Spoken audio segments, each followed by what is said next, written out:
Three, two, one. Okay, we are live. Now people will start showing up here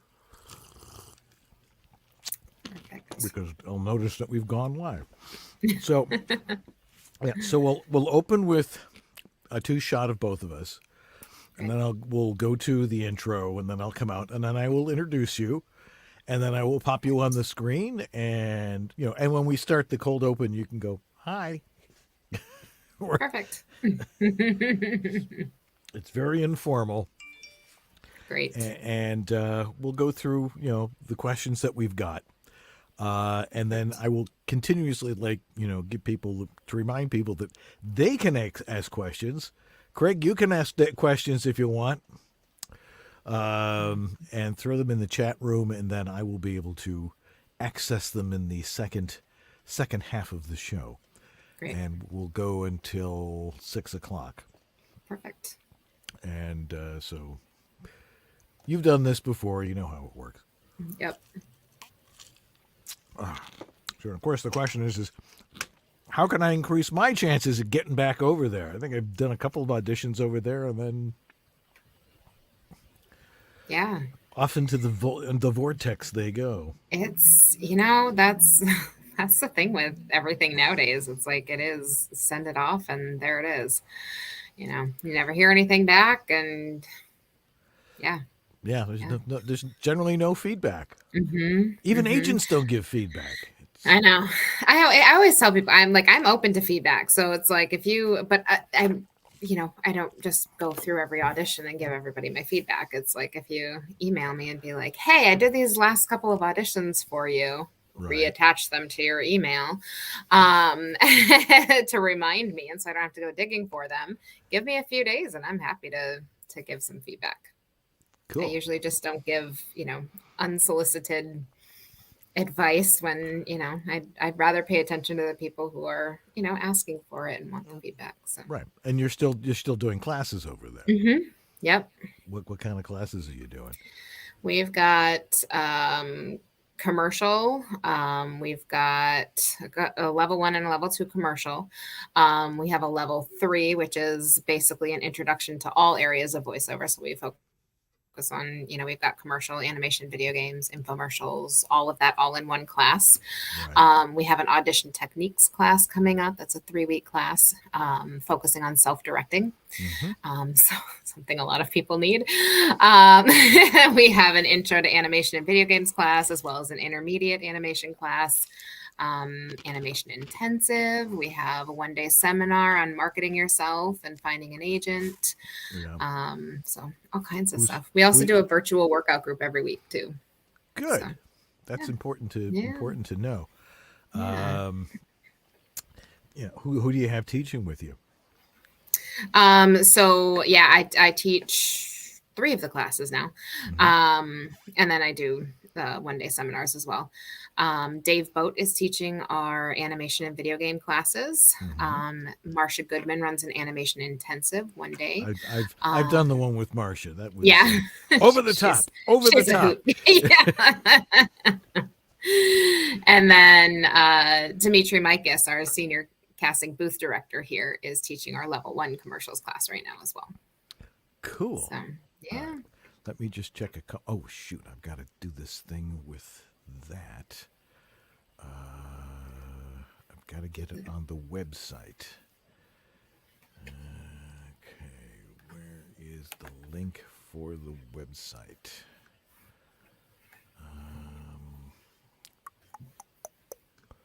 I got to get it off YouTube. That's right.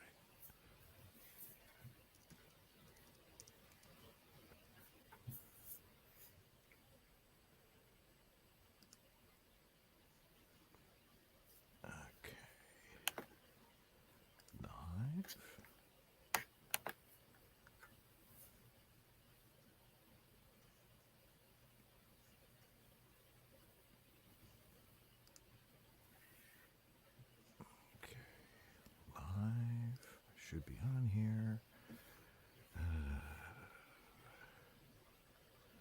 Where's my live channel here?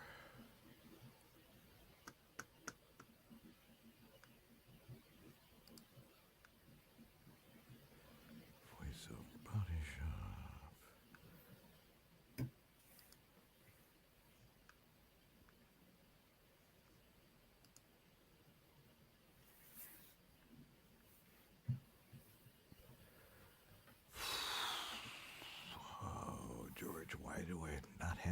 tonight. Let's see here. Switch account. That's the one I want. Okay, live.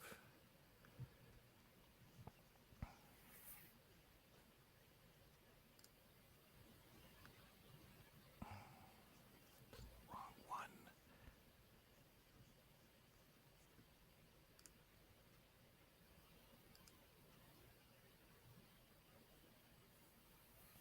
Pay no attention. I'm just trying to figure this out right now because I'm doing this myself. Yeah, it's a lot. It is. It is. Yeah. Okay. If I can find the right channel here.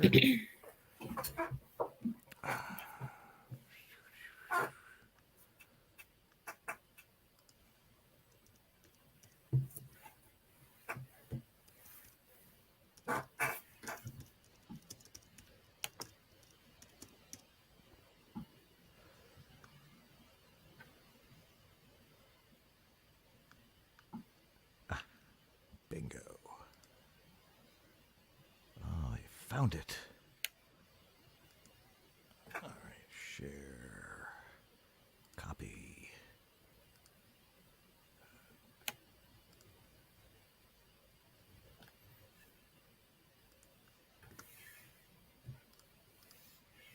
Almost there. Can't he get it on?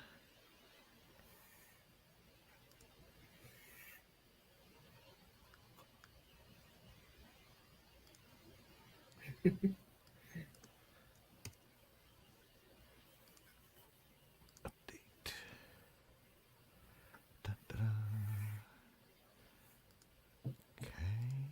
And Facebook. Oh, I gotta go to.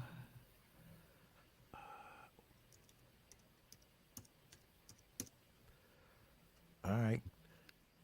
Okay, it's on. Excellent.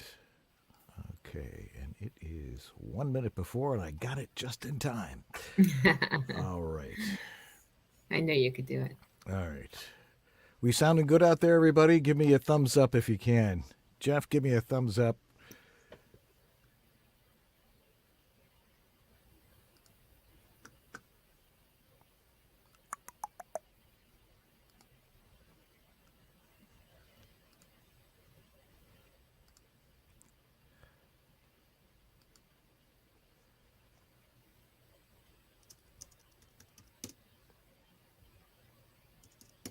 Ready to roll. All right. Okay, not quite top of the hour, but I'm going to give it a countdown, loud and clear. Okay, that's what I want to hear. All right, I did it all right. Yay! All by yourself. All by myself. We usually have a director. She actually lives around the corner from you, from your office, but she's busy today. So, all righty. I see 5 o'clock. Let me go to here.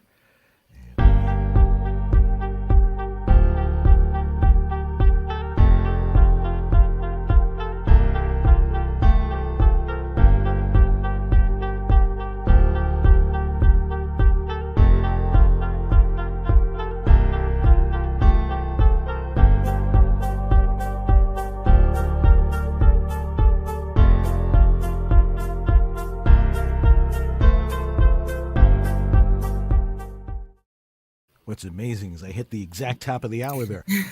Hey, it's time for Voiceover Body Shop. And George has COVID, so I'm doing this alone tonight. So just be nice to me as if I hit the wrong button or something like that. Anyway, our guest tonight is Kelly Moscinski from the Voicecaster in Burbank. Hey, Kelly, how you doing? Hello, I'm doing good. Thanks for having me. It's going to be a pleasure talking with you. We're going to talk about the casting process for all those voiceover gigs that we all are desperately trying to get.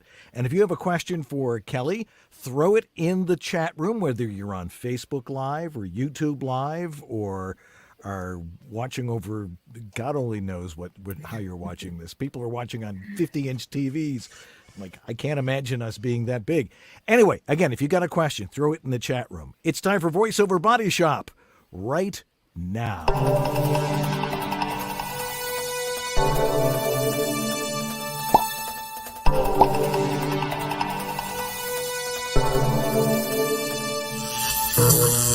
It's time for VoiceOver Body Shop.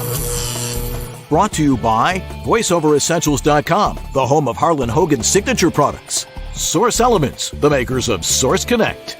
VoiceOver Heroes, become a hero to your clients with award-winning voiceover training. VoiceActorWebsites.com, where your voice actor website doesn't have to be a pain in the butt. VoiceOver Xtra, your daily resource for voiceover success. And World Voices, the industry association of freelance voice talent. And now, here's your hosts, Dan and George.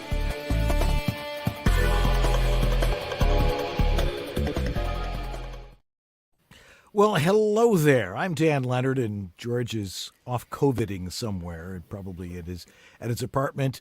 It's going around, guys. Make sure you get your boosters because they actually work. Because I've had all 5 shots, and I've only had it once, and I got it in Europe. So, anyway, he'll be joining us in just probably later on, and we'll be talking with Kelly in a second. And it is raining here in Southern California, like you wouldn't believe. I was telling the joke, I had to go run back in the house to get some coffee, and it's like, is the Calypso filming me as I'm coming across here? Now, I know our audience knows that joke, so. Anyway, it's time to introduce our guests. And again, if you have a question for her, throw it in the chat room, whether you're on Facebook Live or on YouTube Live, and we will get to that question in a little bit. Anyway, our guest tonight is, as I said, Kelly Moscinski, owner of the Voicecaster in Burbank, California. Voiceover casting and recording. It's a legendary voiceover studio that's been around for 45 years. So let's welcome to the show, Kelly Moscinski. Hey, Kelly, how you doing? Hello, I'm doing good. How are you? I'm great. It's great to have you on, and thank you for not having to drive over here in this deluge. It's even nice. though you're just off the street. Exactly. Oh, man, it's like... Phew. All the rivers are running up and stuff like that. But that doesn't stop VoiceOver Body Shop because we're here. So tell us a little bit about yourself, and because the studio's been around 45 years, but I know you haven't. So it precedes you. How did you come about to become the owner and director of this particular fine operation? Yeah, so the Voicecaster was actually founded in 1975 by Bob Lloyd, he's still around. We've been chatting a lot lately. But yeah, it's been around since 1975 when he opened it up. It was the first voiceover casting house in the country. Basically, it was something that he kind of put together, and he was like, nobody else has done anything like this. And so he kind of branched out he was originally a talent agent. So yeah, he ran the Voicecaster. He moved into this building in Burbank in 1985. So we've been in the same location since 85. So a good long while. And then, yeah, in 2000, Huck Liggett took over from Bob, and he had been working with Bob for a while. Bob came to him, asked him if he was interested in taking it over. He took over the company, so he was the second owner of the Voicecaster. And then in 2013, Huck came to me after working with him for several years and asked me to take over. So that's the rest is history. As soon as I started working here, though, it was one of those things where I was like, yeah, this is definitely a future here for me. So yeah, it's the rest is history. Explain a little bit about how your company works. I mean, people are like, I got an audition for voiceover gigs. Mm-hmm. What happens to it when I throw an audition out there? And how do you work with clients to get their productions cast? Yeah. So yeah, clients come to us and they tell us, what they're looking for, what kind of voice they're looking for, what the project is, all of the details. From there, we then start searching for talent. We work with a lot of talent who are unrepresented, people that we just have on our roster who have submitted to us. Some people that we've met through classes and different workshops and things like that, but also just people who email us their demo and we like their demo and we send them auditions, things like that. So, and then of course we work with all of the agents as well. Well, most of the agents were selective. we won't say which We're ones you're not selective. I'm working not going with. to tell you who, but we are selective on who we work with, both in LA and regionally. So yeah, they come to us. They're looking for a certain voice. We go to our roster. We go to the agents that we work with, and essentially we bring in the best of the best. Pre-COVID, almost, I would say probably 95% of our auditions were done in-house. We tried to get as many people here as possible so that they could get our direction. Not everybody had home studios, and not everybody was great at engineering themselves and directing themselves. So, when everything shut down in March of 2020, we were like, okay, well, let's see what happens. We can give direction over the phone, over Zoom, if figure out ways to do it all remotely. And I think we had a quiet 3 days, and then just everything's exploding. And they're like, we need voiceover for this. We're going to revoice this, and we're reworking footage so we can have a new spot come out. Things like that for commercials, and all kinds of things. But we were able to keep going through the pandemic. Yeah, because it never stopped. Yeah. It got busier at times. Yeah. So the process changed a lot once COVID hit, and did you have to think about how are we going to adapt to this, or absolutely? What were some of your thoughts on how you were going to do that? So I think one of the biggest things is we were like, okay, so first of all, we have to rely on people to have decent enough equipment that their auditions still sound good. Because, they can't rely on coming into the studio and having us direct them and being on our equipment. So, at first I was like, gosh, okay, we can do this for a couple months, no big deal. And then, 6 months into it, we're like, okay, we're going to be doing this for a while. Also, no big deal. Well, we've figured it out by that point. So yeah, we still, some things are the same in that we try to pre-screen as much as possible. We try to send auditions to specific people. Obviously, sometimes when we're sending out to the agents, they will also just send us auditions for whoever they want to. Mm-hmm. So there are some projects where it's, we're casting. Typically when we cast, we're probably 10 to 30 people max is usually what we're sending to the client.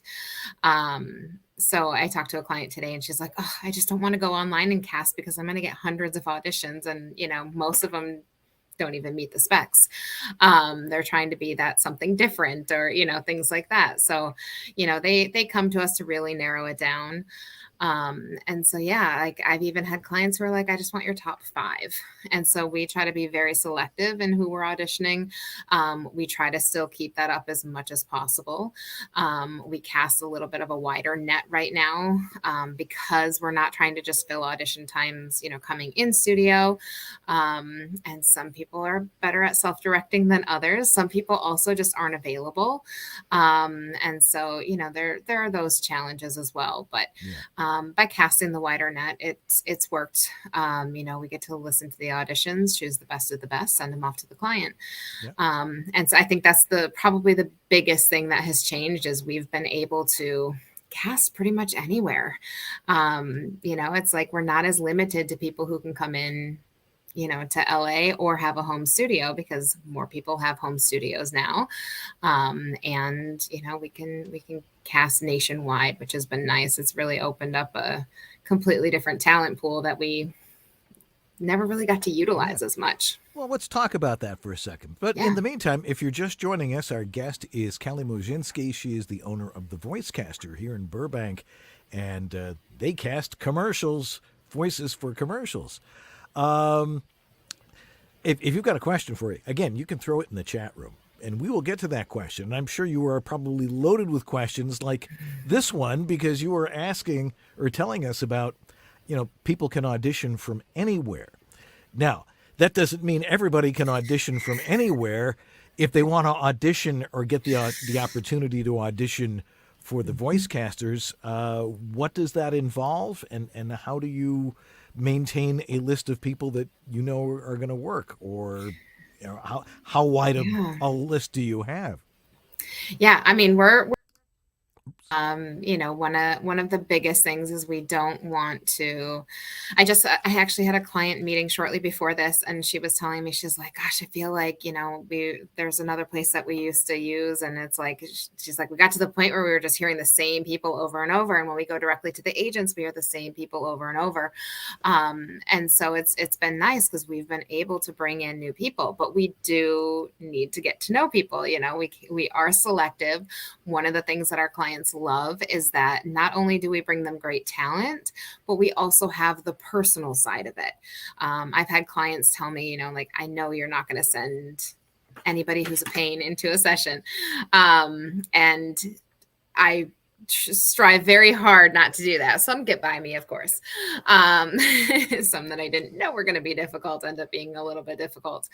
But for the most part, we're pre-screening. Even if we just, have an emailed demo from somebody and they're like, "Hey, just want to get on your radar," that kind of a thing. We'll listen to the demos, see if it's, whether it's a category that we cast a lot or not. We'll definitely keep people on our list, but we are selective about it. We do usually write back. It may take a little bit, so don't don't panic if I don't respond to you super quickly. But yeah, we do, have a few questions for people. We, just need the basic information, and then we can get you on our roster. Super. Once again, you got a question for Kelly? Throw it in one of the chat rooms you're in right now. So people send in auditions all the time. I mean, as voice actors, I'm sending in stuff all the time. Everybody knows, it's audition, audition, audition. It tends to be that auditions go in the inbox and out the outbox, and then nothing. It just sort of goes away. And suddenly your phone rings and it's like, hey, somebody remembers I'm alive. So what's the most important thing you look for with self-tape auditions, or as we call them in voiceover business, auditions? Yep. What do you expect from actors when they're submitting their stuff? I mean, first and foremost, honestly, and I can't stress this enough, is just paying attention to the directions. Labeling it clearly, uploading it to the Dropbox when we're asking for it to be uploaded as opposed to attached to an email. Some of the things that seem so basic end up being the things that people kind of overlook, and they're like, "Oh, it doesn't matter." But it does matter because, like I said, there are times when, as selective as we want to be, sometimes the agents are like, "I'm going to still send my 30 people." And I do my due diligence. We go through everything. So the first things, there was actually a project about, well, it was like mid-December. And I ended up getting 1,200 auditions for it. 1,200 auditions. 1,200 for one Is this one like role. One a role lot that of different we needed. agents, or how Yes, wide yes. a net was cast? They went crazy. So we sent it to the LA agents that we work with and a few of the regional agents that we work with, because the client, wanted to make sure we had some coverage. Again, we were only submitting 30. And so, yeah, I had to narrow it down from 1,200 to 30, which is no easy feat. So what were some of the things that quickly disqualified people? Honestly, the first thing is labeling. If there were spaces where there shouldn't have been, if it wasn't labeled correctly, bye. It sounds harsh, but please give me any reason to not listen to your auditions so that I can listen to the ones that paid attention and did it correctly. Otherwise, if I'm listening to all 1,200, it's like, it's a lot harder to narrow it down that way. So it really is just give me any reason to not listen. Late submissions, of course, nope. See ya. Yep. In other words, follow the instructions, guys. It's amazing. I mean, Kelly and I can tell you that, because we're both getting files from people, and there's very specific instructions on how to submit stuff. For me, it's for audio quality, and for her, it's here's how you're supposed to label your audition. Do it that way. Copy it, paste it, Yes. put your name in where it says Yeah. first name, last name. And people just don't. Give me an example. Don't mention any names, but give me a good example of some really bad labels. I've had people just copy and paste it, put it in there, and it still says the product _ first name, last name. It doesn't. They didn't even swap out the first name, last name with their own name. So there's that. But yeah, I mean, I've had people just completely just do their name or just do the product, and without a name. And it's like, well, if that's a particular project where we ask them not to slate, and I don't have their name in a file, how am I supposed to even know who that is? Exactly. So yeah, we've gotten all kinds of crazy things. Yeah. Well, you just mentioned slating there. Give us some guidelines on slating, because I mean, over the past couple of years, they're like, don't slate. If your name's on it, they know who you are. And I'm sure producers are like, oh, great, another slate. What are the general guidelines when submitting an audition as far as slating is concerned? I love talking about slates. Oh, go for it. Because when they're wanted, they are super important. It's one of those things. Well, first of all, again, that's part of following the directions. Do they want a slate? Do they not want a slate? Slates are one of those things that almost become a signature for people. It's something where, like, when I'm looking through our roster of people, I'm looking through all these names, and I can literally hear people slating their names. It becomes that important. So I'm like, I don't even need to listen to their demo because I hear them in my head saying their own names. So it can become that important. And, the biggest thing with the slate is, like, that's your first introduction. So it's having that smile, that confidence. You're introducing yourself. It's like you're reaching out your hand, ready to shake somebody's hand to introduce yourself. That's how important it is. I also think it's really important to have a consistent slate. So sometimes people are like, oh, I slate, based on the tone of the script and things like that. And it's like, keep it consistent, whatever that friendly introduction is. That is the next thing, especially on projects, obviously on projects where we're asking for a slate. That's the next thing. As soon as I play going through those 1,200, once I've gotten rid of the ones who didn't label correctly, the next thing I do is listen to slates if we asked for slates, and we did on that project. So if a slate sounds bored, or if they didn't slate, again, following directions, I get rid of those ones. It's the ones who actually, I listen to people's slates and I'm like, oh, that sounds like somebody I want to work with. And I mean, it's for me, even because we do some animation and video game and, character casting as well. And even when we're doing that, I want people to slate in their natural voice so that we have your natural voice followed by the character voice. Now, some casting directors want you to slate in character. Obviously, do whatever they're asking. It can vary from place to place. It can vary from project to project. But slating can be so important. And sometimes that's, clients instantly will be like, yep, I don't know. They don't sound interested. Let's move on. We've even gotten to the point with a couple of our clients where we end up reslating everybody. Because they just don't want to get past the slate sometimes. And I actually had a booth director book a job because he reslated everybody, and they were like, oh, we really like the person who slated. Yeah, exactly. So yeah, it's super important. And I think just a lot of people don't really talk about it. Yeah. Yeah, I know. I've listened to several experts, people who are coaches or presenting, and they'll say stuff. Okay, if you're doing a slate, this is Dan Leonard doing Captain Fred. Make it sound like you're really busy, or something along those lines. Do you see people still trying to pull off stuff like that? And sometimes, yeah. Or like I have a few people. I mean, I can hear their slates in my head as I'm talking about it. Who are like, Kelly Moscinski. It's like they like got caught off guard. Like, oh, all of a sudden I'm here. Those ones always make me laugh. Once again, we're talking with Kelly Moscinski. She is the owner of the Voicecaster in Burbank, and they cast commercials and probably more projects than just commercials, a lot of corporate stuff and things like that. And we can talk about that in a second. But again, if you've got a question for her based on all the stuff that we're talking about, because I know you're all wrapped into this is how I get work, you might want to ask a specific question about how to help yourself get that type of work. So back to what we were talking about here, because we were saying that some people slate, some people don't.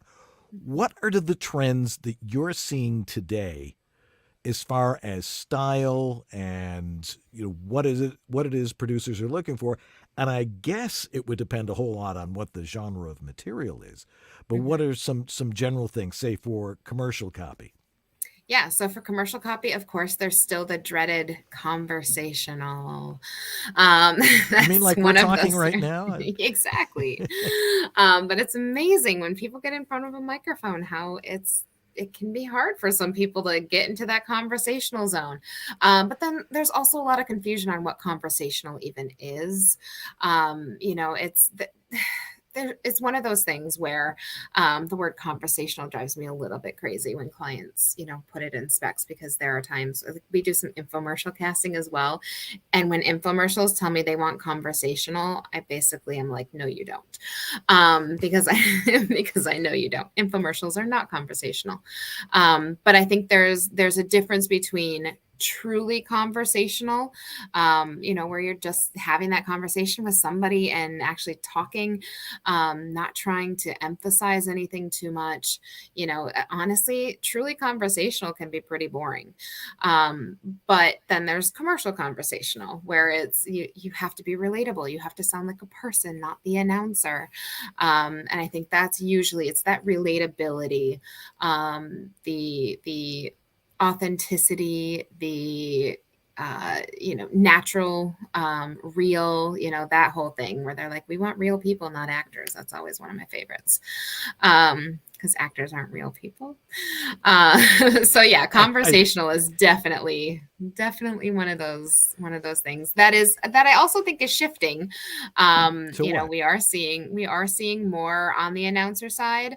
Oh, We are good. also That's seeing my forte. Yep. And it's been fun because it's like, getting to do the announcer side without it just being a parody or a spoof or that stereotypical announcer. Getting to do that in a more legit way is a lot of fun too. Yeah. Um, Yeah. and let's be Yeah. honest, like the conversational side, it's like you do a conversational audition and then you hear it on the radio or on TV and you're like, that's not conversational. And that's where, this is another thing I can talk about all day, but the difference between what you have to do for an audition versus what the final spot is going to sound like. Because if you do what the final spot is ultimately going to sound like, and it's going to sound like that, you're probably not going to book the job. So Yeah. So, do you have classes over there at the Voicecaster? You were mentioning we that do. before. Yeah, Tell us yeah. about some of the classes you offer over there. Yeah, so we have a few different levels of commercial, animation and video games. I'm also doing an audition techniques class. It's a 3-week class that's starting in a couple weeks here, where it's basically focused on self-directing, primarily in commercials. And yeah, we have a level 1 commercial class, which is just kind of an intro to commercials, intro to voiceover. A level 2 commercial class that I teach as well. And then a level 3 beyond commercials class where it's, we still work on commercial copy, but then we're expanding into all the other areas. So we work on phone on hold messaging, IVR, narration, whether it's audiobook, industrial narration, animation, video games, infomercials, promo, just kind of a 6-week introduction to all the different areas of voiceover. Yeah. So if nothing else, by the end of that class, you have an idea of how to approach things as you get the auditions. Yeah. Are you Um, offering these online as well as in person? yeah, so right now everything is still online, and we're hoping that hopefully within the next couple months here, we're planning on doing a hybrid option, so I can get some people, back in the studio with me, but we also don't want to cut off again, we've been able to have so many people who don't live here be able to have access to all of our classes. I mean, we've had somebody from Kuwait in our classes recently. I've had all kinds of people from Australia and Europe and, all over, and of course across the country. So, we also don't want to take that away from, everybody else out there as well. So yeah, the Okay. plan is to kind of do a hybrid option. Right. So if Yeah. somebody wants to take classes, you go to thevoicecaster.com. Yep. voicecaster.com, and yeah, you can find the information there, a list of the classes that we offer and all of that.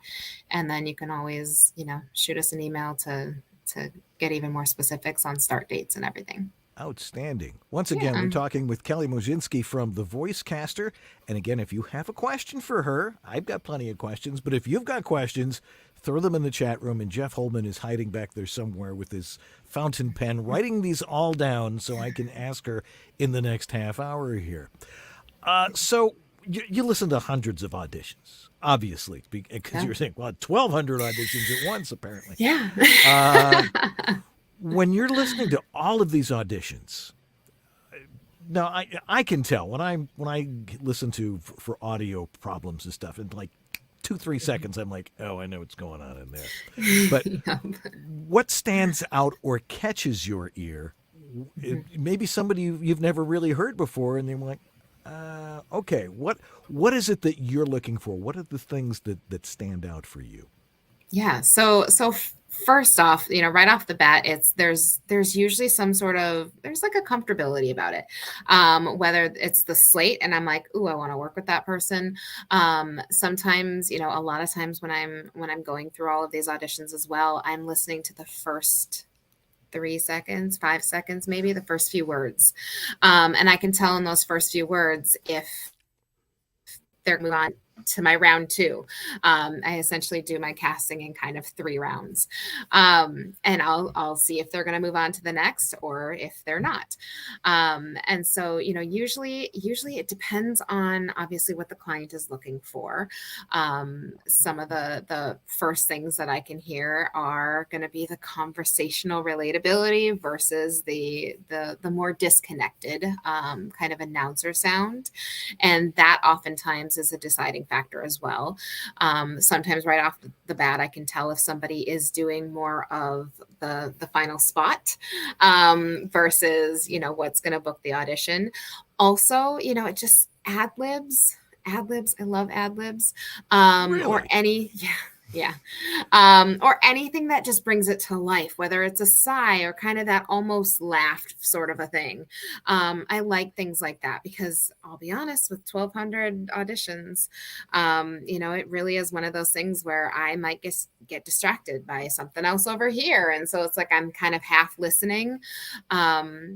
And so those are the things that kind of catch my ear. And imagine listening to the same thing 1,200 times. It gets painful after a while. I would, yeah, it's like, oh, geez. I mean, Yeah. have you listened to a bunch and then forget who you've listened to? I'm good about I'll tell you a little bit of my process. Okay, sure. I have folders. Folders. So basically what we've been doing to kind of streamline the process, especially when I was finding out that okay, even if I ask for my top 5, some agents are still going to send me 25. So instead of downloading all of that from emails and missing things and things like that, we started a system with Dropbox. So essentially we send out a link. People upload their file to Dropbox, and then it's one big thing that we can download. So then from there, I have them all in a folder. And as I go through, I put them into other folders. I have a yes, no, and a maybe folder. So yes essentially means that they're going to go on to my second round. No obviously means I'm done with them. So those are the ones that were either submitted late or the ones that were labeled incorrectly, things like that. And then, of course, as I'm listening through, it's like if it's asking for, specifically an American accent and I hear a British accent, they're going to go in the no folder, things like that. And so once I've gone through everybody, then my second round is going into that yes folder and then figuring out okay, how many do I have in the yes folder? So for that casting with 1,200, I had just over 100 in my yes folder. So I knew that was plenty for my 30 that I was going to submit. So then on my next round, that's when I listened to the beginning of the first take and the beginning of the second take. So if somebody didn't do a second take and I asked for 2 takes, they go into the null folder. And so that starts to narrow down then my 100 that I saw potential in. And then from there, I'm listening to make sure that the 2 takes sound different. If you have 2 takes and they sound too similar, then right off the bat, I'm like, okay, well, I know that's what you can do. So great. If that's what I'm looking for, that's fine. But I want to hear some variation between those two takes. I have to hear some difference, even if it's just a matter of energy or pacing, anything like that. That's the most important thing. So making sure that those two takes are different. All right. Once again, we're talking with Kelly Moscinski here on VoiceOver Body Shop. Still got lots of time to put your questions into the chat room, and we will get to those questions right after these important messages. So don't go away. Hi, this is Bill Farmer, and you are watching VoiceOver Body Shop. It's great.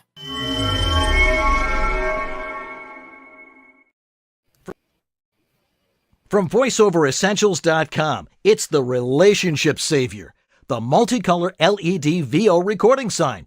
Not just a stock on-the-air or recording sign, it's our exclusive VoiceOver recording sign. This brilliantly lit LED 20-color beacon tells everybody at home, which is currently everybody, hey, I'm auditioning, recording, podcasting, narrating, or broadcasting here, and a few moments of relative quiet would be very much appreciated. What's more, the wafer-thin remote control lets you choose a multitude of options, from color to brightness, flashing to fade in and out. You can even set up your own personal codes. Red means I'm recording. Blue, playing back. Green, it's a wrap. Plug in the 7-foot-long cord and hang it on a doorknob or wall hook using the included chain. For voice workers, silence really is golden. And gold is one of the 20 colors you can choose from. Order yours now for just $69.95 from VoiceOverEssentials.com. That's VoiceOverEssentials.com. And it's me again. And it's time to talk about Source Connect, because George isn't here. He always talks about Source Connect. But I get the chance to do it without a script, without a net.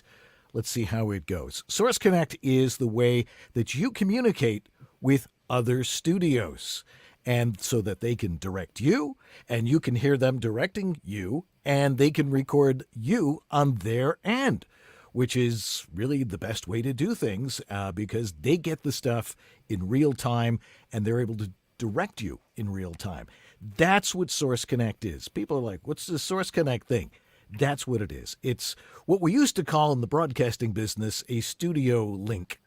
And so we're trying to let you know that Source Connect is the best way for doing this. There used to be ISDN. We said for like 10 years, perhaps it would be a really good idea if you guys started using Source Connect and IP-based things, because ISDN's going to become outmoded after a while.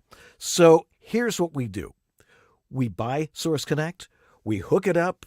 It's not that hard to get on your computer using their software. It's all platform-based, and all you have to do is give them, the party that is recording, your name, and that will allow you to communicate with them. So try Source Connect. Go over to sourceelements.com, download it, see how it works, and when you're ready for it, you'll have it. That's sourceconnect.com. Hey there, I'm David H. Lawrence, the 17th, and with my company VO Heroes and my team of coaches and my community of voiceover talent, we guide voiceover actors along their journey. And you may be watching VOBS here and not nearly as far along as many of the other people who are watching. You may not even have started yet. And we actually specialize in helping you do just that. So if you're watching all the stuff going on here on VOBS and going, I have no idea what they're talking about, I don't know, but I really want to do this, I'd really like to help you. Please go to voheroes.com/start. That's voheroes.com/start. And you can take our Getting Started in Voiceover class, which tells you everything you need to get started as a voice talent. And I'd love to hold your hand along the way and help you with that journey. Again, voheroes.com/start. That's voheroes.com/start.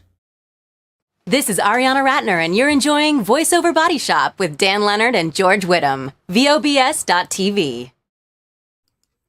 And we're back with Kelly Moscinski, and we've got lots of questions for you to answer, Kelly, because people are listening carefully, so let's roll through them. Are you all set? I think you're still muted here. Let me unmute you. Uh-oh, there we go. It's just like Zoom. Right. Turn off the mute. You're muted. Why can't I hear the kids? You're muted. Anyway, let's see here. Our questions here. First from Play the Voice, Real Kids Voiceover Family is on YouTube. How frequently do you need kids? Great question. I would say probably once a month we're probably casting kids. It kind of depends on what projects that we have going on. We've been doing some kid casting and some podcasts that we've actually been casting, full cast podcasts, which has been fun. And, commercials, there definitely are kids. Kids are used quite a bit in commercials. So yeah, I'd probably say, we have one or two projects a month where we're working with kids. Yeah. She has a second part to this. It goes, how much variation in loudness do you hear across everyone's audition? Is So louder much. perceived as better? Not necessarily. I guess overall, I would probably rather it be a little bit too loud, not blown out, and distorted, but I would rather it be a little bit louder so I can turn it down than some people, recording so quietly that it's impossible to even turn it up enough to hear it.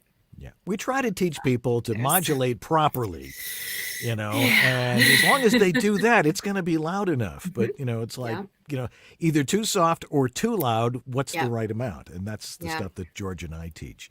All righty. Next, we have one from Kana Ali. She says, hi.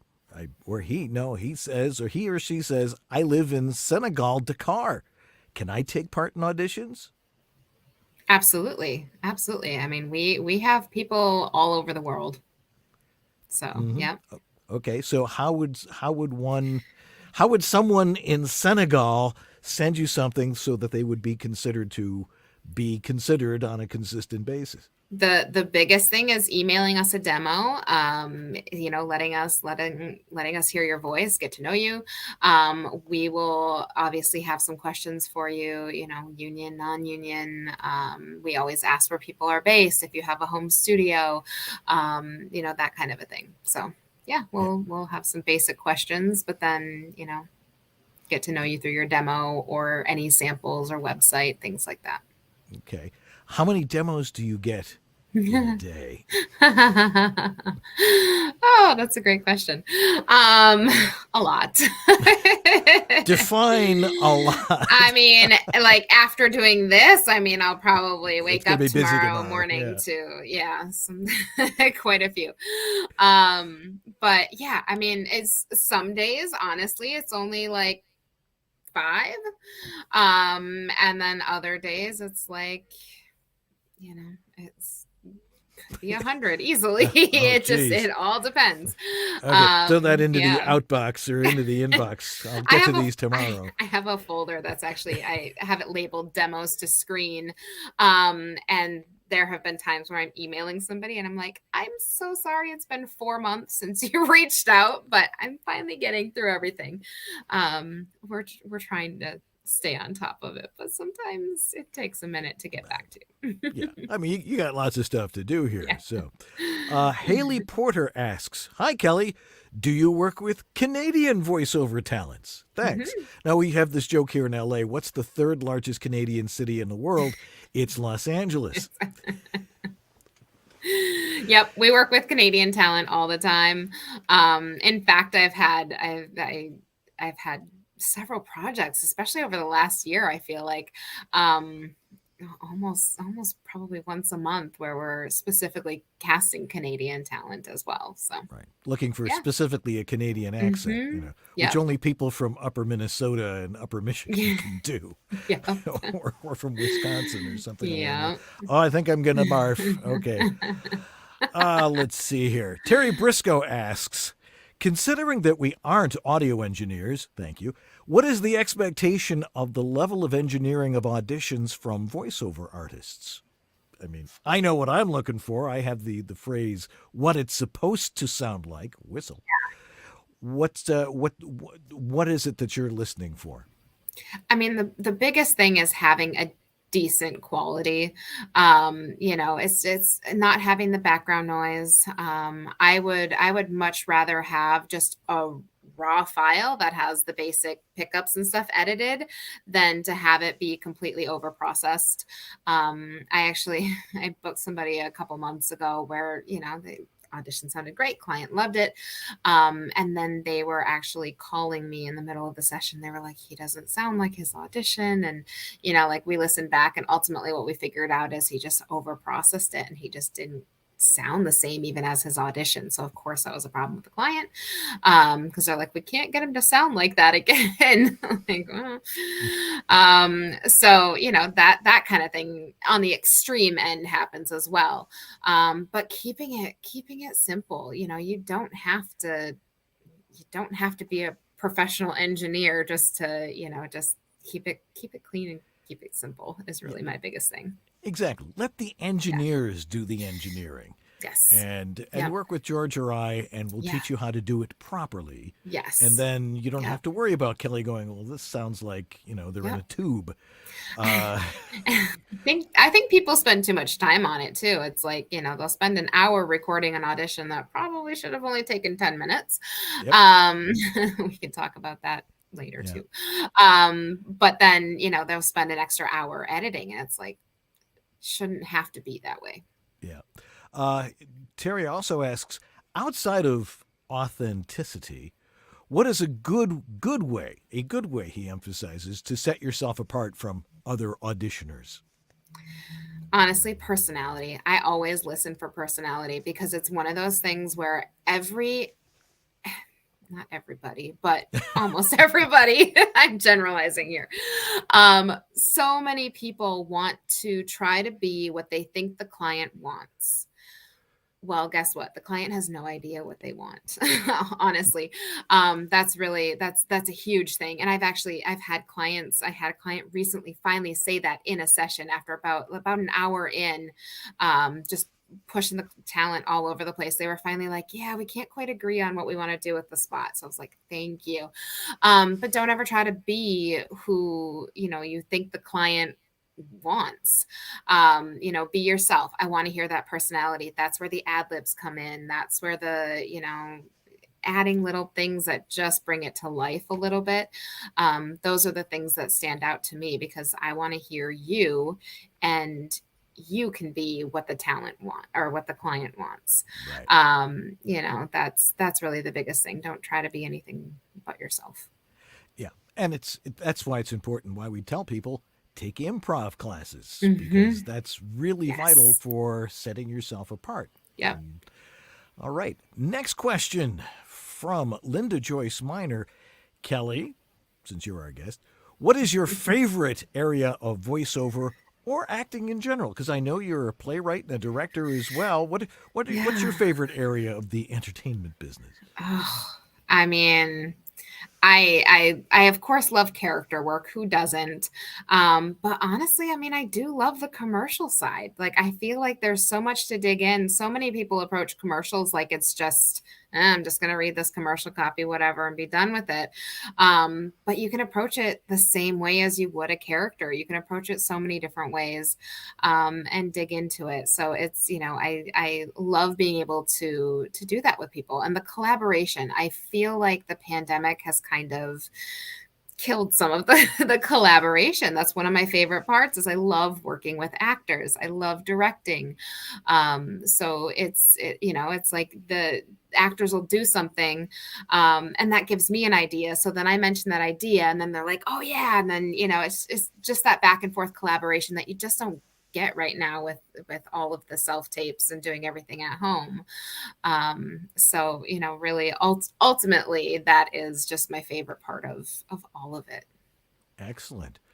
Alrighty. Once again, we're talking with Kelly Moscinski from the Voicecaster. We're talking about how commercials and other projects get cast. Catherine Jade Jarvie asks, is there an it factor when comparing two auditions that are similar? If so, how would you describe that decision process? Because I have a feeling there are probably more than one or two that sound exactly the same. Absolutely. Absolutely. Sometimes it's just a matter of if I hear something, first of all, your first instinct is probably most people's first instinct. That's not to say that your first instinct is ever wrong. In fact, usually I would say within the first 4 or 5 takes that you do when you're recording at home, one of those is probably the take that's, going to book the job. When you get into takes 10, 15, 20, then you're overthinking too much. So as far as listening to all of those auditions, if I'm, deciding between a couple, sometimes the personal factor comes in, if I know people and I'm like, oh, this person is going to be great to work with. Sometimes I know this person has even more range, or their 2 takes are even more distinctly different than the other person, then I'll go with that. There's not necessarily, one it factor. I would love to say that there is. That would probably make my life easier. But there really isn't. It is project by project. It depends on the 2 people. And what the auditions, sound like. Sometimes also if we're requiring a home studio, some of the clients are doing that. We're trying to get more of them to be open to, talent recording in studio if they want to. But if they're requiring a home studio, then obviously audio quality plays a factor into it too. Yeah. Listening to the auditions that way. Okay. Bill Hepburn asks sort of a similar question, but you can let yourself go with this one. It's a 2-part question. What annoys you most about talent?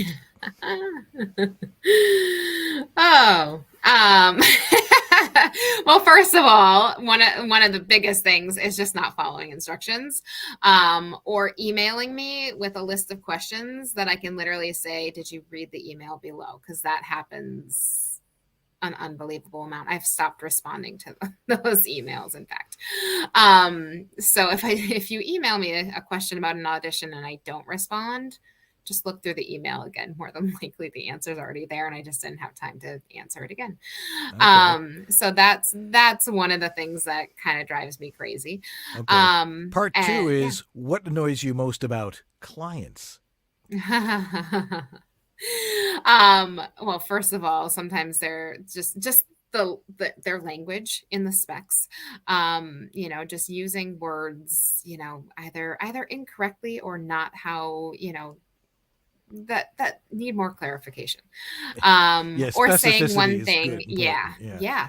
And sometimes it's a matter, I've been on the email chains where there are 8 creatives involved and it's like they all have their say. And so they're like, okay, well, let's just put it all in a spec. And I'm like, well, let's not.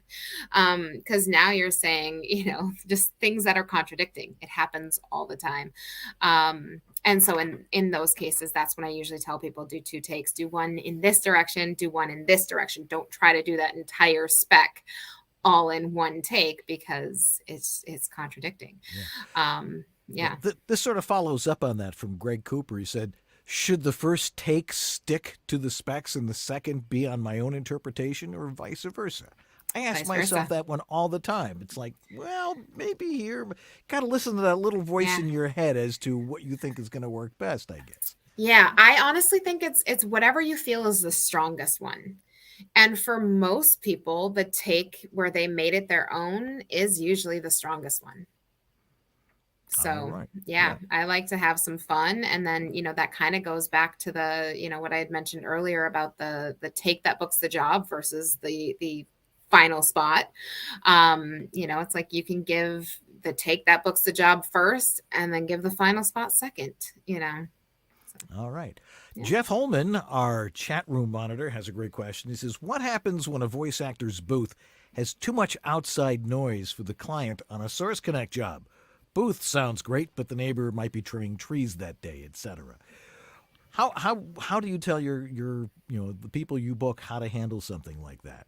Yeah. So especially earlier on in the pandemic, it was clients were willing to be a lot more flexible.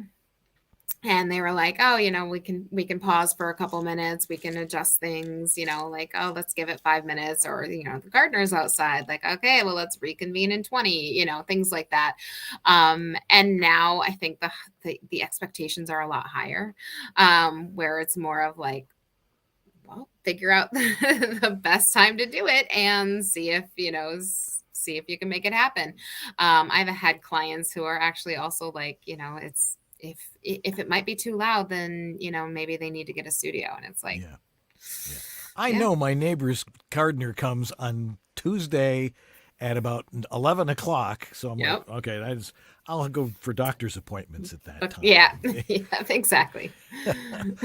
AJB voice actor on YouTube says, please explain the difference between the final spot versus what it takes to book the job take. So if you, start listening to commercials with your eyes closed, especially TV commercials or web commercials, and you will hear that most of the time things are pretty much straightforward. It's aiding the visuals, not usually doing a whole lot with it. If you do that for the audition where we don't have the music, we don't have the visuals, then a lot of the times it just sounds boring. Like, oh, why is it so flat? Why is there so little energy? Things like that are the things that come to our minds as we're listening.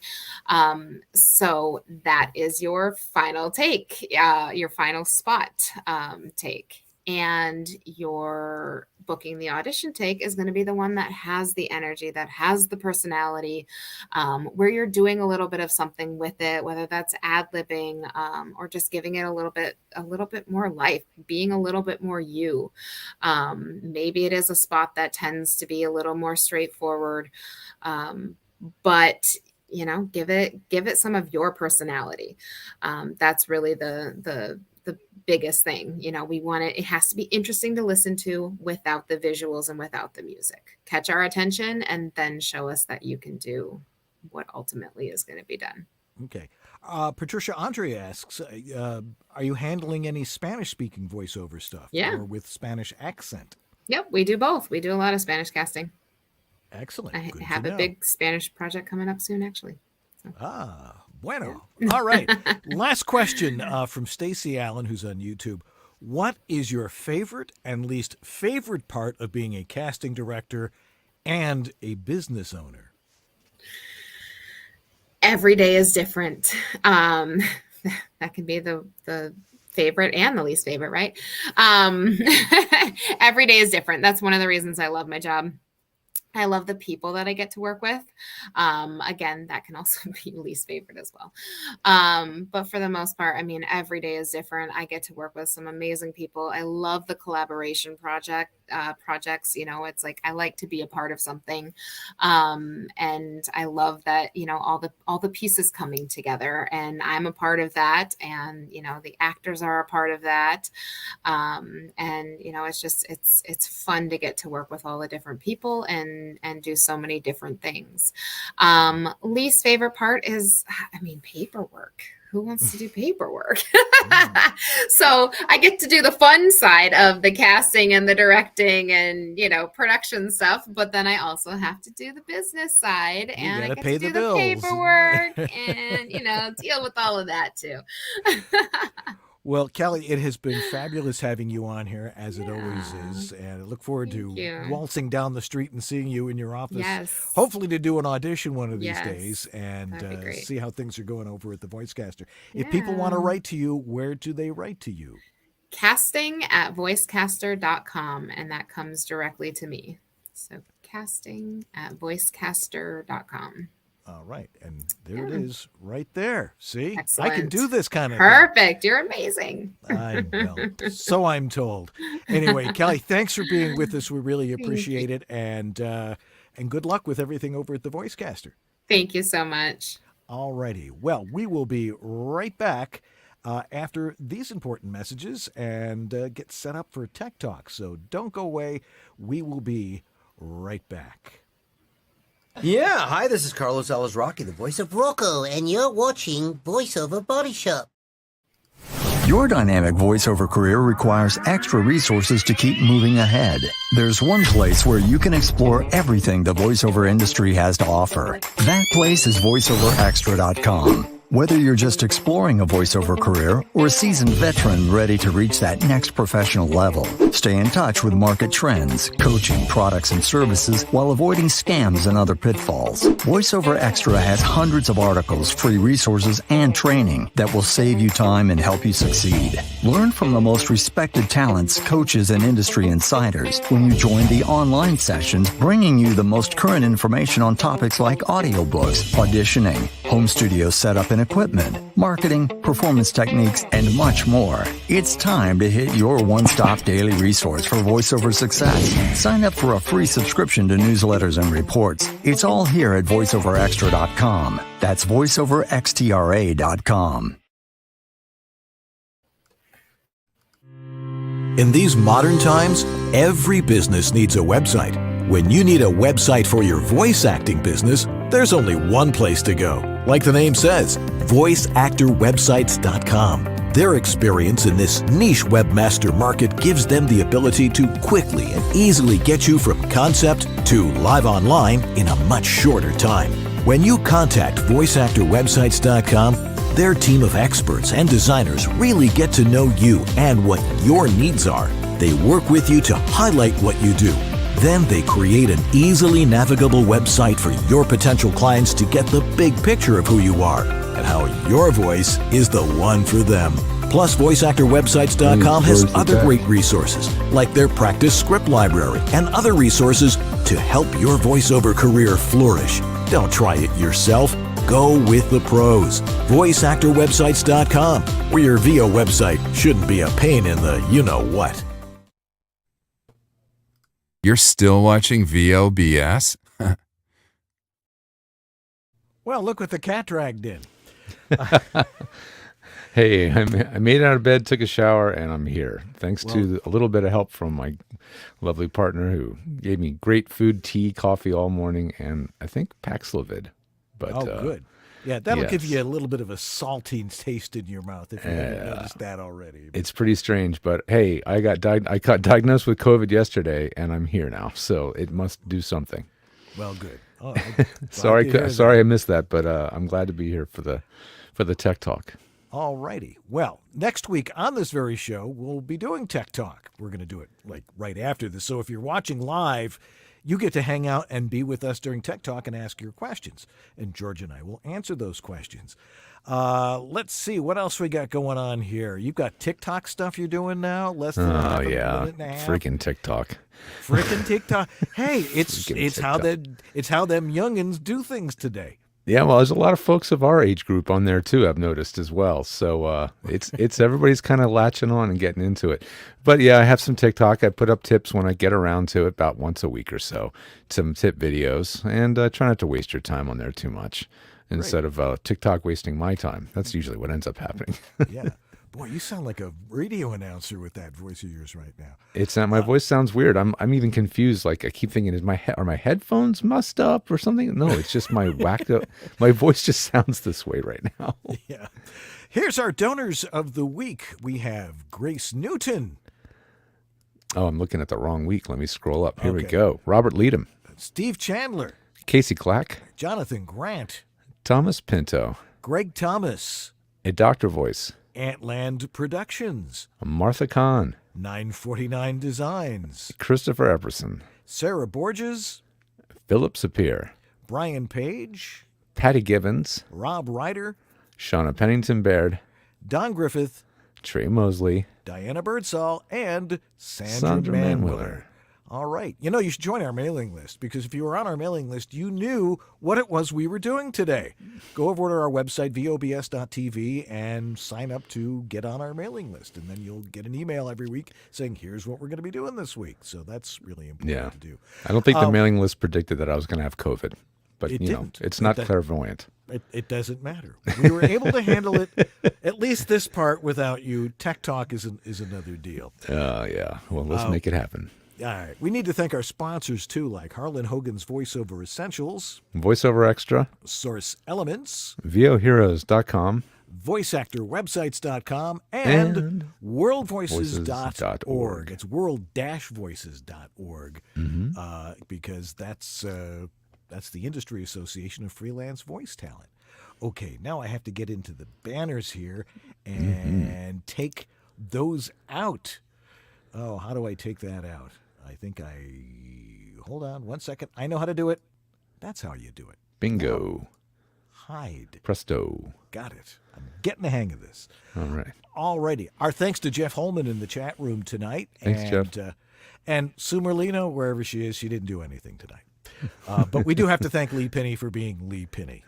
So we're going to get set up and re-rack for Tech Talk. If you've got a question for us about your home voiceover studio or home voiceover studio technology, now would be a really good time to throw it in the chat room so George and I can discuss it. And so that's going to do it for us this week here on VoiceOver Body Shop. Thanks for hanging out with us. And we'll be back next week with Tech Talk that we're about to do. If you're watching live, you can be part of it right now. In the meantime, it's only been me, Dan Leonard. And this latecomer, George Whittam. And this is VoiceOver Body Shop. Or VOBS. All right, we'll see you in just a little bit.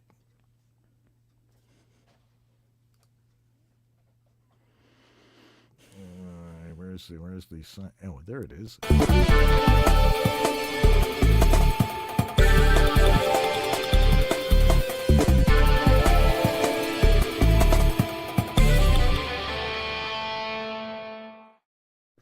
All right, we're back. How'd it go? We survived the hour. You did it. You did it. I figured. I practiced. It's like, okay, this, that, a little. It's a bit of a I can do in dance. post. But once you get it, yeah, you got it. Of course, there's the panic right before, like, why am I not hearing my audio? Why doesn't this work? Why isn't it's like, and then it's like, okay, go out, get back in. Okay, oh, now it works. When in doubt, refresh. When in doubt, reboot. Yeah, Reboot. exactly. Yeah. Now I've been playing with the camera that you recommended that we get, and it does all sorts of weird things. You like can set look at the preset couch. shots, right? It does snap. Yeah, it does those like whip pans and stuff. Geez, look how fast it does that. It's crazy. It's like a movie special effect. Yes. But That's cool. if I do certain hand gestures, it will go into a totally different Yeah, mode. you might need to tell it to ignore the hand gestures somehow. I've got it set to position 1 here. What if I do this? Let's start. No, I won't do it for you. It's only on my camera. For me, it just makes me a loser if I do that. Okay. Anyway, we're reset for Tech Talk here. It is 6:03. Mark that time. Servanize your watches. And again, if you've got a question for us in Tech Talk, throw it in the chat room. And are we ready to start Tech Talk? Yeah, I guess so. You Let's got make enough? it happen. You got enough air? Yeah, I will have my finger by the mute button in case I have a coughing fit, but I haven't had one in a little while now, so All right. Okay. should be okay. All right. Well, here we go in 5, 4, 3, 2. Hey, it's time for VoiceOver Body Shop Tech Talk. Tech Talk. Tech Talk. Tech Talk. Tech Talk. Tech. Tech Talk. It is actually number 94, but Sue's not here to draw the 94 that goes in here. So we'll go 94. That's close enough. Okay. Because I'll buy that. I can't show 9. Well, if you show 9, I can show 4. And then, True. All right. But if you've got a question for us, throw it in the chat room, especially if it has to do with home voiceover studio technology. There must be something you want to know. We've been doing the show for almost 12 years. You figure we know just about everything, but then someone will surprise us with something. Well, I'll tell you, people need to be retaught things over and over, as today's lessons and my client experiences. You need repetition to really get things to sink in. So that's right. Here we are to answer those same questions over and over. All right. Well, in that case, we'll get the chance to discuss that stuff because you've got your tech update, and I want to talk about bad internet advice for voice When you actors. put it in there as internet advice, I thought you were going to talk about what kind of cable modem to get. Well, people can ask that, but it's like. But no, you're talking about bad internet advice, which we're definitely know what that's about. All righty. Well, it's time for VoiceOver Body Shop Tech Talk right now.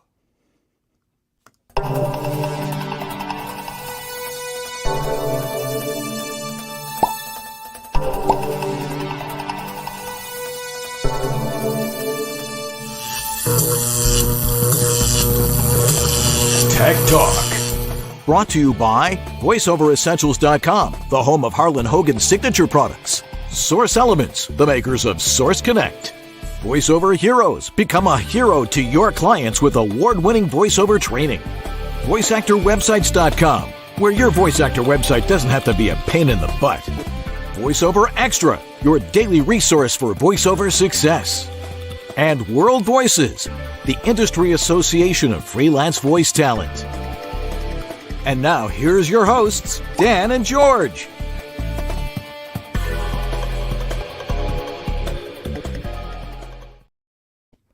Well, hi there. I'm Dan Leonard. And I'm George Whittam. And this is VoiceOver Body Shop. or VOBS. Tech Talk. Tech Talk. Tech Talk. This is Tech Talk. This is what people want to hear. They want to hear George and I talk about stuff. I mean, we talk about all sorts of stuff when we're together and we get to discuss stuff, but it always comes down to not necessarily talking about any specific clients. We won't mention any names. It happens. It does happen, but we won't say who. But we talk about our lives and all those other things. But when we talk about home voiceover studios, everybody seems to want to listen, which is why for the past almost 12 years, we've been doing this darn show. And you guys keep asking questions. And you keep coming back for more. And you keep coming back for even more than that. And that's why we're here. And we want to make sure that you get all of the answers you need to keep your audio sounding really spiffy. There's a word you That's the probably word. have never used. No more whistle. We're just going to use spiffy from now on. Spiffy, yes. We need to come up with an acronym for spiffy. See, Sounds pretty in... oh, never mind. Okay. Well, here's the thing. George and I do this. We're experts in home voiceover studios. Talk about a niche. There are a lot of people out there that say that they're voice acting coaches, and then they're all saying, I coached with so-and-so, but they never taught me any of this stuff. Well, Or you coach with so-and-so and they taught you the wrong stuff. Wrong thing. That also And that happens happens a whole lot. And sometimes. we'll talk about that a little bit later. Yeah. But you can work with one of us because we're the experts. We're the guys that actually know and understand what goes on in your closet, in your PVC booth, or in your prefab booth, or one that you built yourself. What's the right equipment? More importantly, what's the right way to use that equipment? That's the stuff we do. And if something breaks, I missed your T-shirt that says I'm here because you broke something. I missed that too. Where is it? It's probably hiding in the dryer. It was a long time ago. That shirt it had to go out of rotation. Oh, okay. I get what you're wearing T-shirt with holes in it. I don't want to see that. I was like, oh, well, where am I going to put them? These are legendary T-shirts from legendary conferences. Anyway, if you want to work with one of us, especially me or George, because that's one of us, if you want to work with George, where exactly do they go to do that? Between coughs, you go to georgethe.tech on the web. That's my website, and it's going to be new. Just like Dan used to tell us he has a new website coming. And I actually do. So. And you did. And mine is coming. I'm still not going to say a date, but it is coming, and it's going to be revolutionary. But anyway, you can still book services and get access to all of the things that I know and do and teach and train over at georgethe.tech. And Dan, you do a lot of the same kind of thing. I do. My style's a little bit different. I will talk equipment and I will do all those. You other probably things. get a little bit more life coaching or actual coaching slipping in there too. Oh, it's like I'm a therapist sometimes. Yes, I'm sure. There's a lot of panic out there. There's I don't know how to do this. What's involved in the beginner's course. Yeah. Well, over at homevoiceoverstudio.com, I will answer all of your questions. And we can do a consult, whether you're starting from zero, you've got no equipment. You obviously have a computer if you email me, or unless you just use your phone.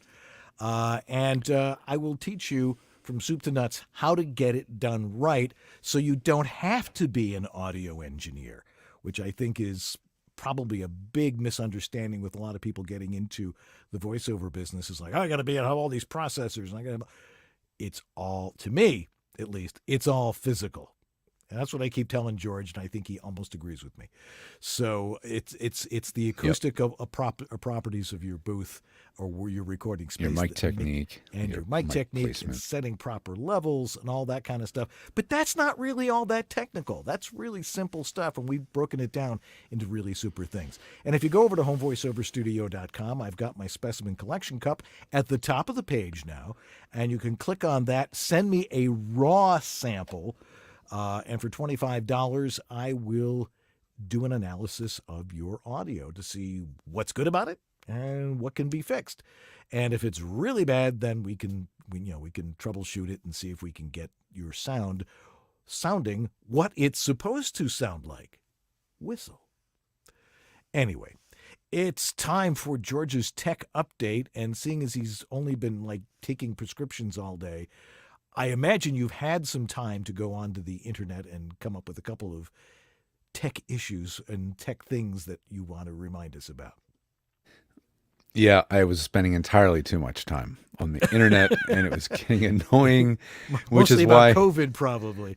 A little bit of this, a little bit of that. But I got tired of doom scrolling, and so first a microphone showed up. A microphone that I'm using right now, in fact, to do the show, and that's the Rode Video Mic Go 2. Dan's familiar with this mic because he has it.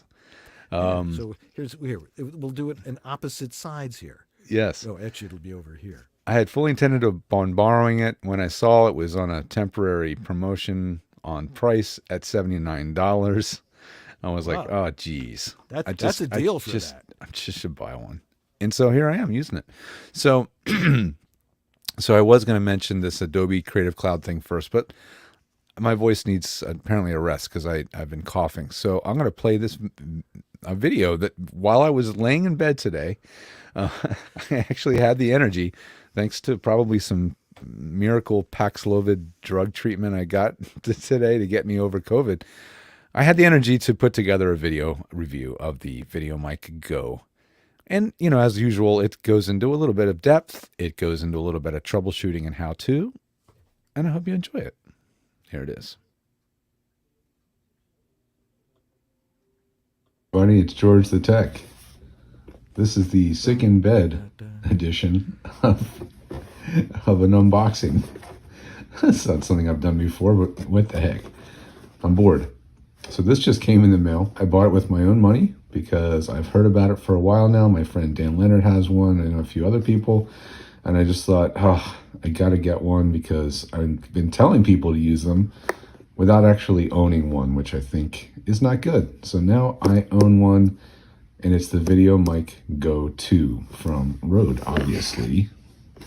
So what am I excited about with this mic? I'm excited at the prospect of, one, a mic that's very affordable, two, a mic that's extremely portable, and three, a mic that sounds really good. All these things are important to voice actors. The price thing being what it is, I mean, at twice the price, it's probably still a great mic. At $99, insanely good mic, I think, but let's find out. So let's pull it out of the box.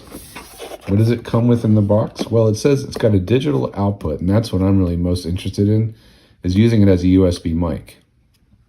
However, it does not include a USB cable, which I found out because it shows what comes in the box, and one of those things is not the USB cable. They obviously did that to save money. They did it because they have several different USB cable models, one that goes to Lightning for an iPhone or iPad, one that goes to USB-C, and one that goes to USB-A. Now, I happen to have these second two. The first cable I don't have, but I do have an adapter, which I'm hoping is going to work. So we'll see what happens. And then I'll plug it directly into the phone and finish the video using the mic on the phone. That's what you see inside. Rode does a really great job of doing great packaging, sort of a all paper packaging, no plastics, cardboards. There it is. Look how small it is. Here's the cable that comes with it to plug into a camera. This is not going to work with a smartphone with a TRRS cable. This will only work with a camera with a TRS 1/8 inch input connection. So most DSLR cameras or mirrorless cameras, or prosumer, I would say is the word I'm looking for. Here is the very, very cute and very well made shock mount. If this, well, I was going to say, if this alone was $50, it would be worth it. And it actually is. These are actually $50 shock mounts that I recommend for people using Sennheiser 416s and other shotguns and pencil mics. So the fact that you're getting it, that's half the price of the mic right there. It's insane. Okay. The rest of what's in there is silica gel and a very tiny little user manual. It's probably just legalese. So that's it. That's the whole thing. I'm going to take the windscreen off, get a better look at it. It's got a little tag on here. This is the person who inspected it for quality control. Very nice touch.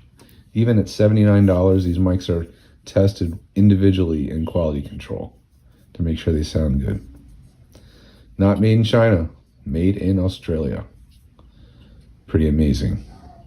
Here's the line output jack. This also doubles as a headphone jack. So when you're using it with the USB port right here, this actually allows you to monitor the mic. It actually has zero latency monitoring built in, which is pretty remarkable. All right, so the next question is, can I plug it into the phone and have it send audio in? I know this isn't going to work, right? So I grabbed a few cables. I have this Lightning to USB-A adapter, for example. Let's see if this works. If so, it'll save me $30 buying the Lightning to USB-C cable that they sell. Let's find out. I'm going to stop the recording, plug it in, and cross our fingers. Okay, it's plugged in. First good sign is that it has a little light lit up, indicating it's plugged in. I don't know if that light has multiple colors or modes, but if it actually is working right now, then you should be hearing me far better than before. Okay, well, first test shows that the mic was not being used. Even though it was plugged in and the light was lit saying I'm on, it was not actually using this mic. So you can see the light is lit right now. And I don't think it's using this mic. So either my adapter won't work with this cable, or some other magic sauce must be happening from Rode and their special cable to allow it to talk to the extremely picky Apple devices. So let's try some other tests. Okay, well, now the mic's plugged into my Mac. So let's see if Twisted Wave sees the mic. Audio, input, Rode Video Mic Go 2. Boom! Is it recording this mic? Definitely. 1, 2, 3, 4, 5. This is 1 foot away. 1, 2, 3, 4, 5. About 8 inches away. 1, 2, 3, 4, 5. About 6 inches away. 1, 2, 3, 4, 5. About 4 inches away. 1, 2, 3, 4, 5. And 2 inches away. 1, 2, 3, 4, 5. All that without the pop screen. So over the network, I copied the Rode Central app, which is what allows me to update the firmware. I ran the firmware updater and it was successful. So we have some actual software features that the mic has, which is amazing considering, again, what this thing costs. And you've got a high pass filter, which has 2 points of high pass, 75 and 150. There's flat high pass filter, 75 hertz high pass filter, which is what I would probably use 90% of the time. And a 150 if I was outside with lots of wind or something. There's a high frequency boost, which is something that comes on their Rode NT-G4 series mics. Nice to see it here. Direct monitor. So if you have the headphones plugged into the device, you get direct monitoring and you can control how loud the direct monitoring is from here. How cool is that? And then you have a pad, which would be for recording extremely loud things, or maybe in this case voiceover, because since we use the mic so close, we might actually want to have the pad turned on so we can have more granular control over the gain. If that would be the optimal thing to do or not, but for now, leaving the gain about 25% seems to do the trick. Well, this is my last test to see if the newly firmware updated Video Mic Go 2 from Rode will work as a video microphone plugged into the iPhone using an iPhone camera adapter, then connected by USB-A to a USB-C cable. Cross our fingers. Yeah, it looks like you do have to install and use the Rode Central mobile app, so you do have control over the microphone. But once you've done that, you now can record your Rode mic over the camera connection adapter kit. And if you go into a video app, now I'm in the video camera app. Again, being iOS, it doesn't tell you what mic we're using, which I absolutely despise, but it is working. I rest assured, and I'll scratch the mic as proof. There you go. What does it not come in the box that you will need if you want to use it in the way I'm using it? You will need a USB cable. It uses USB-C, so you'll need any standard USB-C to USB-A or a USB-C to USB-C cable, which is what I'm using right now to plug the microphone directly into my MacBook Air. The other thing you'll need is an adapter to attach this shock mount to a standard microphone stand, assuming you have a microphone boom or stand that has a 5/8 microphone thread. This has the European standard, which is a 3/8 inch thread. So it's not even a 1/4 inch thread like we all have on our tripods here. It is the standard that's used overseas for production sound and pro sound, which is 3/8 inch. That's all you need. USB cable and the adapter. So you buy those things. If you don't have the cable already, you're at about $125 if you paid full price for the mic. Thanks for listening. George the Tech out. All right. Well, what did you think? The whole time. Did we learn anything? Yes. Yes, you have the right cable. Yes. I have 2 of them. I bought an extra just in case. Yeah, that is the USB-C to Lightning cable. Yeah, Right. It's a great little mic. Now, this is what you're using right now that you're talking on. It is. Yeah. Yeah. And as you can hear, it sounds great. As a remote unit, because this was one of the discussions that we saw on Facebook this week, is people are like, well, what's a good Rode mic? How about a Rode mic? Yeah. Yeah. This thing is hard to beat. I mean, at $99, it's a good deal. I mean, it's a great deal. I mean, at $199, I would still recommend it without any reservations. They have one up the food chain. It's called the Video Mic NTG. It's $250. I don't know if there's any major upgrade you get with that mic. I can't figure out what it would be. I wasn't sure if the self noise of this little, inexpensive USB mic would be usable for pro use. And from what I can tell, the self noise is very acceptable. Yeah. So I gotta say, I'm really impressed. Yeah, with all when a lot of people do video work with their iPhone, because the camera in this thing is amazing. The camera's amazing. And you and I have done remote stuff with it, and once you hook up that mic to the iPhone, and it's like having professional sound for your video. Yeah, I mean, you heard it in my video. And directional, yeah. The first half of the video was the iPhone mic, picking up all the room reflections, echoing the whole thing, and then the second half was all with the video mic. I mean, it was night and day. Yeah. And then you could tell before what your voice sounded before you took plaques of it. So it was a little higher. In You're right. It has changed. I also have a Rode PSA 1 Plus boom, which because the boom has the same 3/8 thread, this threaded right onto it.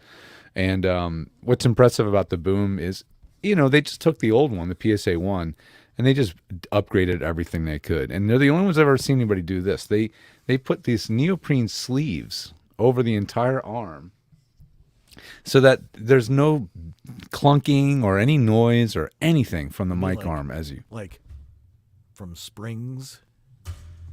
Yeah, there's no springs. You can move this thing around like I am right now, and there's no mechanical noises. Wow. It's a darn impressive piece of hardware. And the mounting brackets, everything about the machining of it is like really top notch. So it's a very impressive mic arm. The mic arm is more expensive than this mic. I think it's about twice as much. Fascinating. How did they make it so cheap? Yeah, it's crazy. But anyway, yeah. Something else, son, about it has to do with Adobe's Creative Cloud, which many of us use. Yeah. So, like you were saying, I had some time on the internet today. When I wasn't watching the press release from the Santa Barbara Police and Fire Department about the 9 to 12 inches of rain they're expecting over the last 24 hours, they literally gave all of Santa Barbara County a shelter in place this morning. When I wasn't watching that, that was pretty sketchy. I found this article that somebody shared on Facebook, and it was oh gosh, I can't remember your name. I'm so sorry if you're watching. But it's an article about Adobe's Creative Cloud, and that they opt you in. It's one of those things where they opt you in for something by default instead of opting you out of something by default.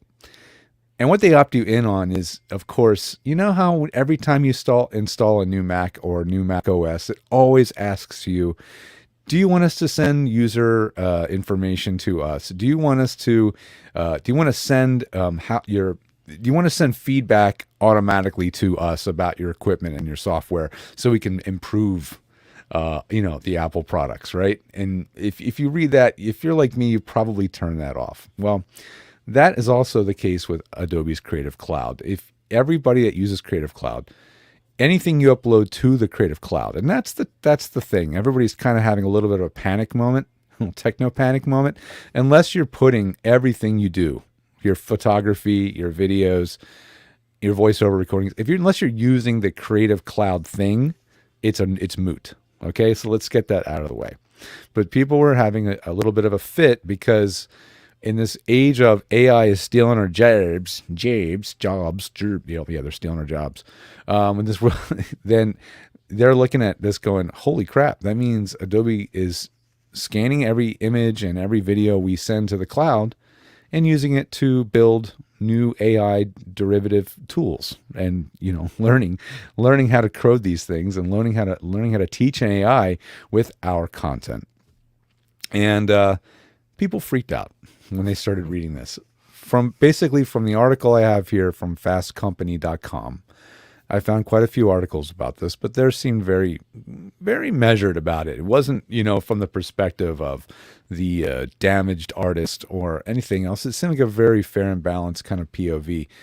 They said, look, it's not really what's going on. But at the same time, the photographer creator they interviewed in the article said, you shouldn't be putting your stuff up in the Creative Cloud in the first place. So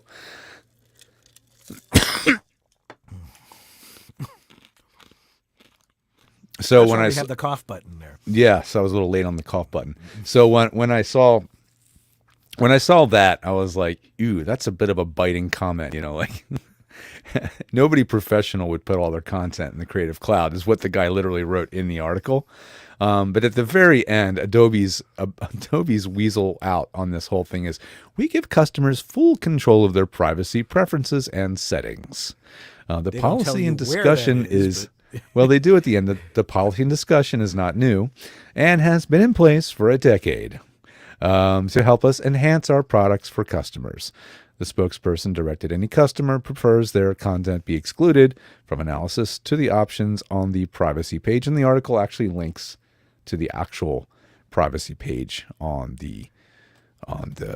your user account. So if you do want to turn this off, you're going to go to adobe.com, you're going to log into your account, and you're going to go into your privacy settings, and you're going to turn off the privacy, the functions that share that content. It's not very hard to find.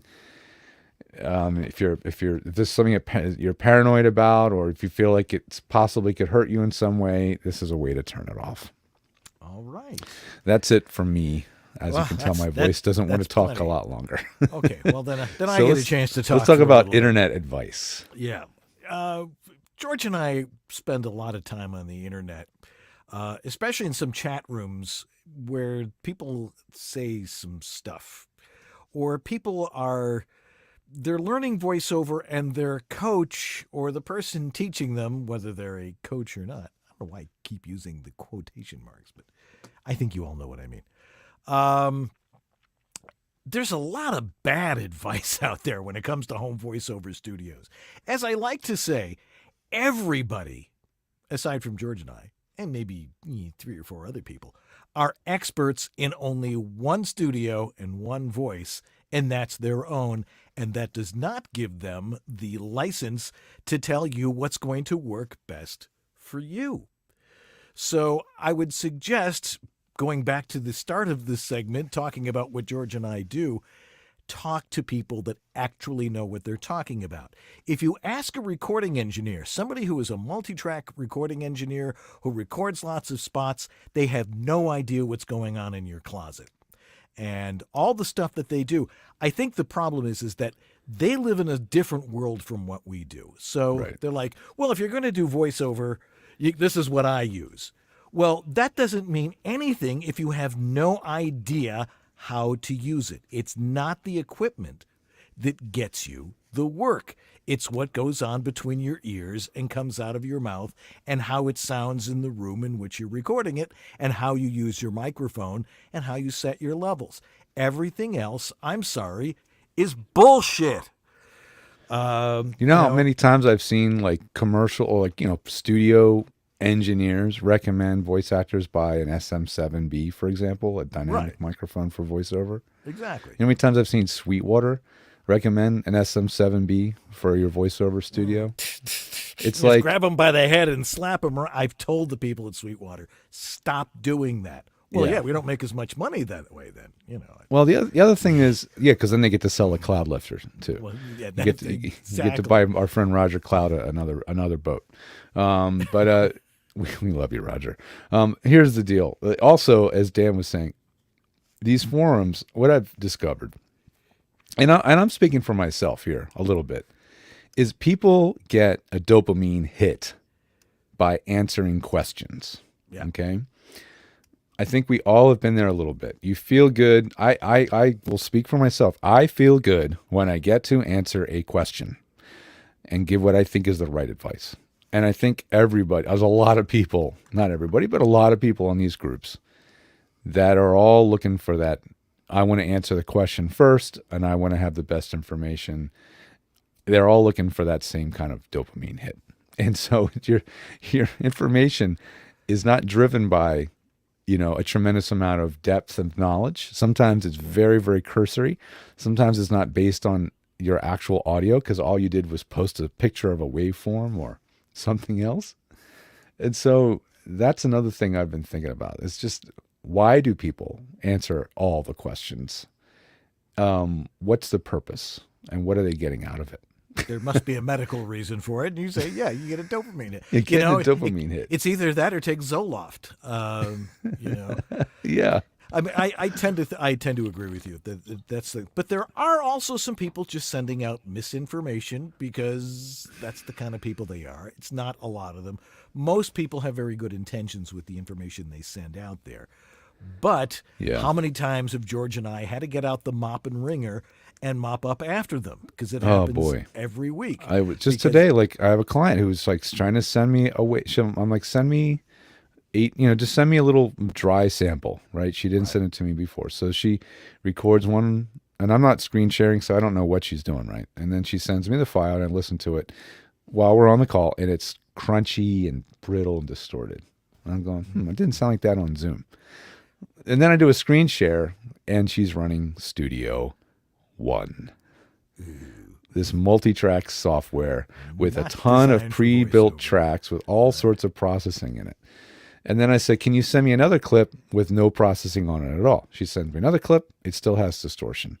I said, are you sure you have all the processing turned off? She says, I have the gain turned up to a 14 dB or something on this track. I'm like, do you know why?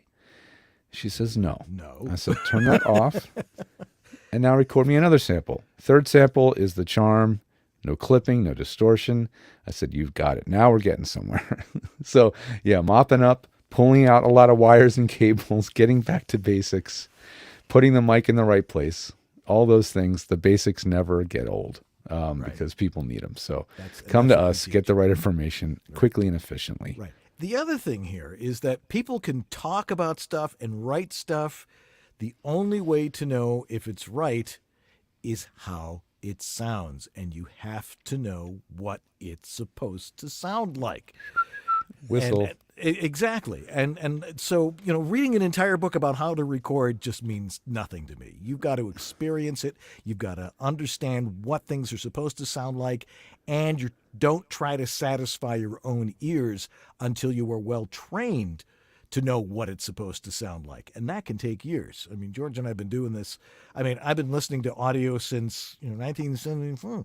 I know what it's supposed to sound like. George is an expert in audio.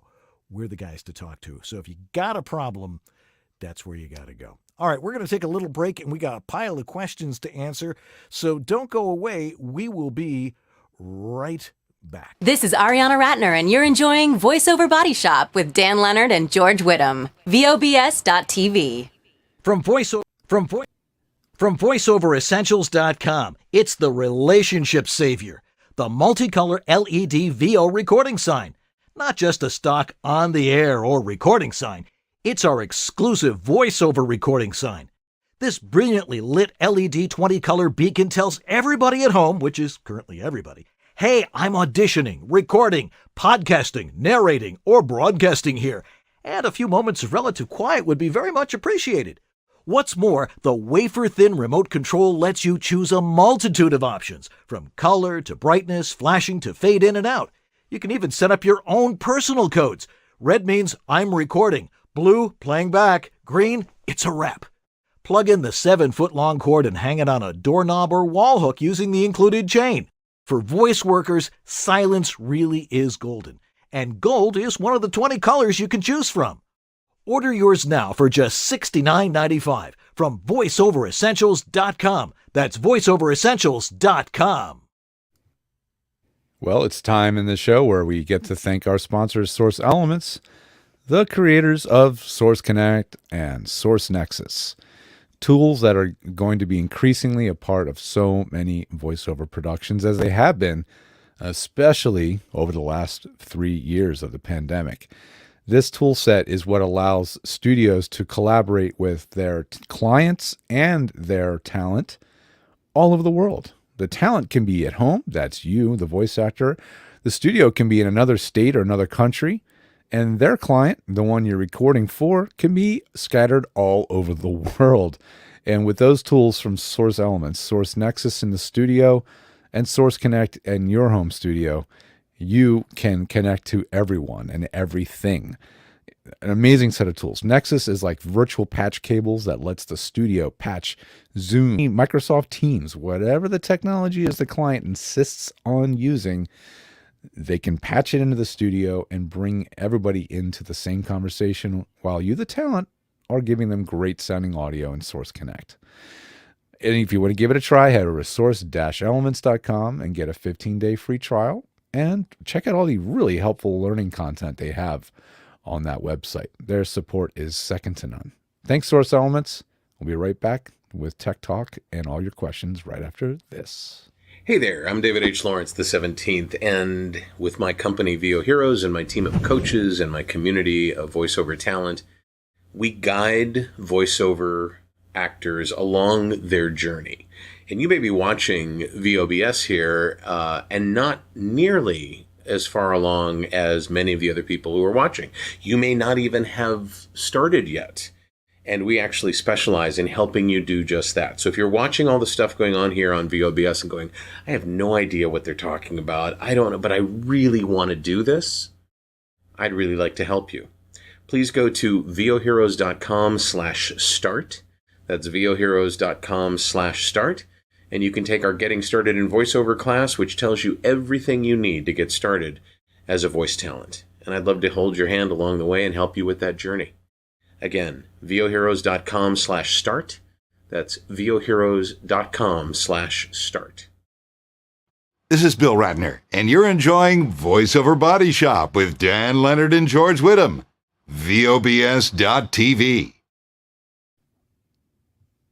Hey now. We back. Let me unmute your mic for you. It's nice because we can both control things. That's oh, right.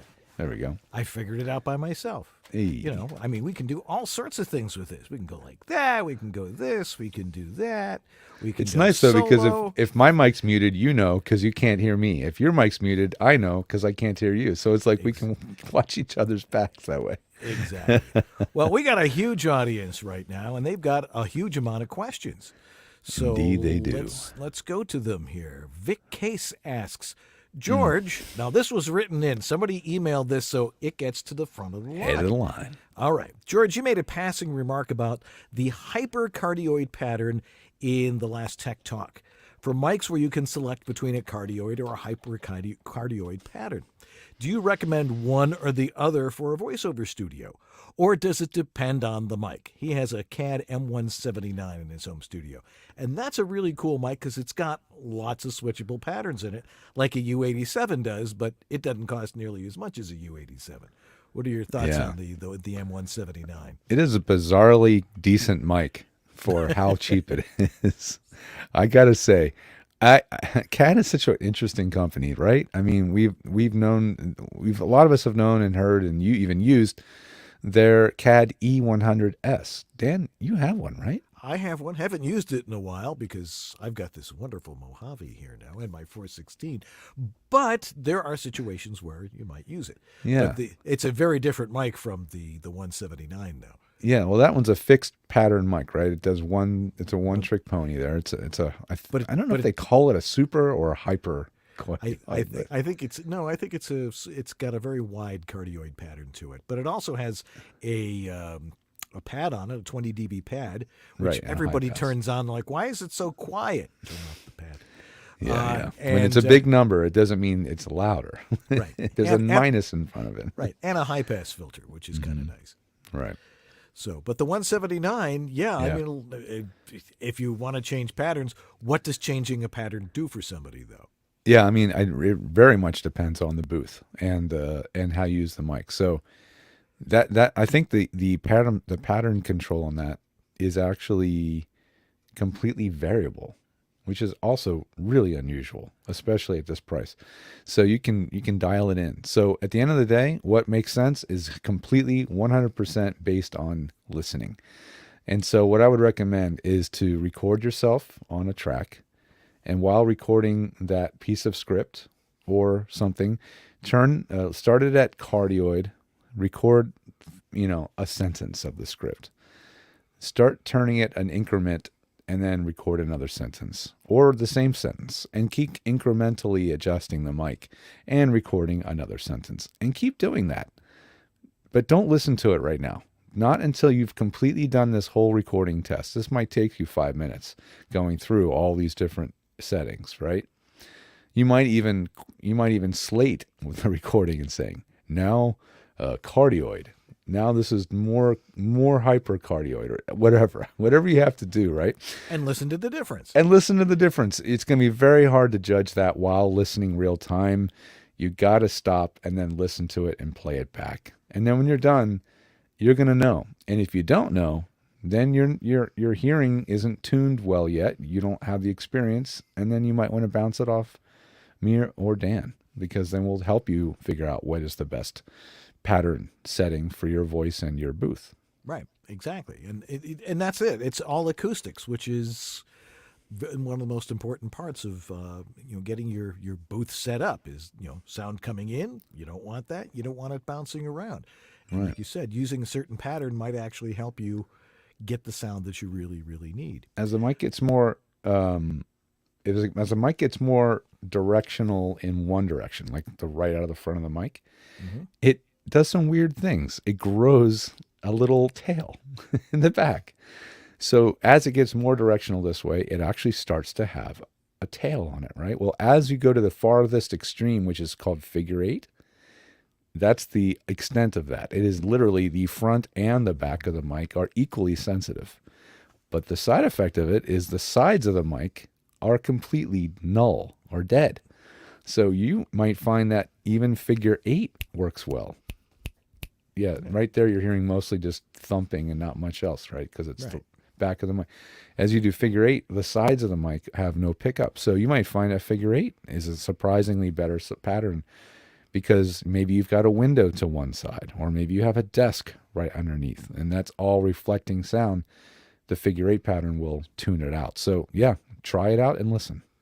All right. Our next question from Alicia Hurley on YouTube. She says, "Oh, don't skip Jeff." No, we'll get to him. We'll get to him. Okay. She says, "I need a backup interface and was looking at the Focusrite 2i2. I just inherited a free Focusrite 8i6 Gen 2. Is that just as good for basic voiceover with a Mac?" An interface is an interface. What does an 8i6 do? It adds a lot more crap to play around with. That's right. You have to You have to run a control panel to access all the features. Yeah. If you're using all of those features, you might be better off just using a 2i2. But keep it simple. It's the simple interfaces that work best because you don't have to do much with them. Set the level. Yeah. Plus, all the features are right on the unit. Like with a 2i2, there's a direct monitor button. You turn it on, you turn it off. Right. With something like this, you might not hear yourself in your headphones, and you won't know why until you install their software, and then you install the software, and you get lost in their console, and you start realizing, oh my God, what did I do? Why am I using this thing? So keep it around because you got it for free. It's nice of them, but use it as a backup for the 2i2. Deal with that problem when it comes to it. Because you won't need it. Hopefully the 2i2 won't fail on you. Right. Let's see. In the past, we've recommended a power surge strip for equipment. Could you address that again? Yeah, a good way to make sure that you've got the right power is using a line filter and what they call a line conditioner, and making sure that you've got clean power going to all of your equipment, your interface, mostly your computer. That's where a lot of the problems happen with electronics, and your monitors and whatever else. Always good to have a something that's going to keep your 120 at 120 and monitor what it's at, right? Yeah, I mean, the subject of these products is sort of a rat hole because there's $50 devices, $200 devices, $500, and they go up from there, right? Some of them are line conditioners. Some of them have voltage regulation. Oh my God, on and on, right? And it may reduce the noise floor of your recording. It could, if there's a lot of noise in your power, and you're always dealing with that and going, where's the noise coming from? It could conceivably reduce the noise in your recording. But here's the deal. A lot of times they don't do anything at all, and they just cost a lot of money. So if you're going to try one, either just get one that's cheap because at least it's got a surge protector to protect your expensive equipment from a surge, or get a really expensive one, like $200 plus, and actually try it out and record with it plugged in and see if it actually does make a audible or in any way noticeable difference. And then if it does, then you knew it was actually worth buying. Yeah. Or go to a garage sale and pick up one while someone's thrown out a stereo, which I did. I've got a Monster Cable power conditioner here that I've been using for over 10 years that I bought for $25 at a garage I have a Furman. What is this thing called?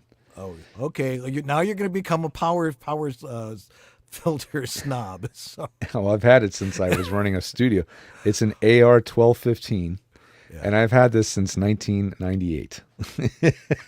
So that's the only reason I have this. It's like a $700 power conditioner, but I had it in my recording truck back in the day. Wow. And talk about gear that lasts. This is literally the only thing I have from that era, and it still works. Okay, great. Okay, now I'll do Jeff's question. Alrighty. As a matter of fact, I'll read it. We'll rest your voice here. Thank you. He says, the Rode Video Go Mic 2. This guy,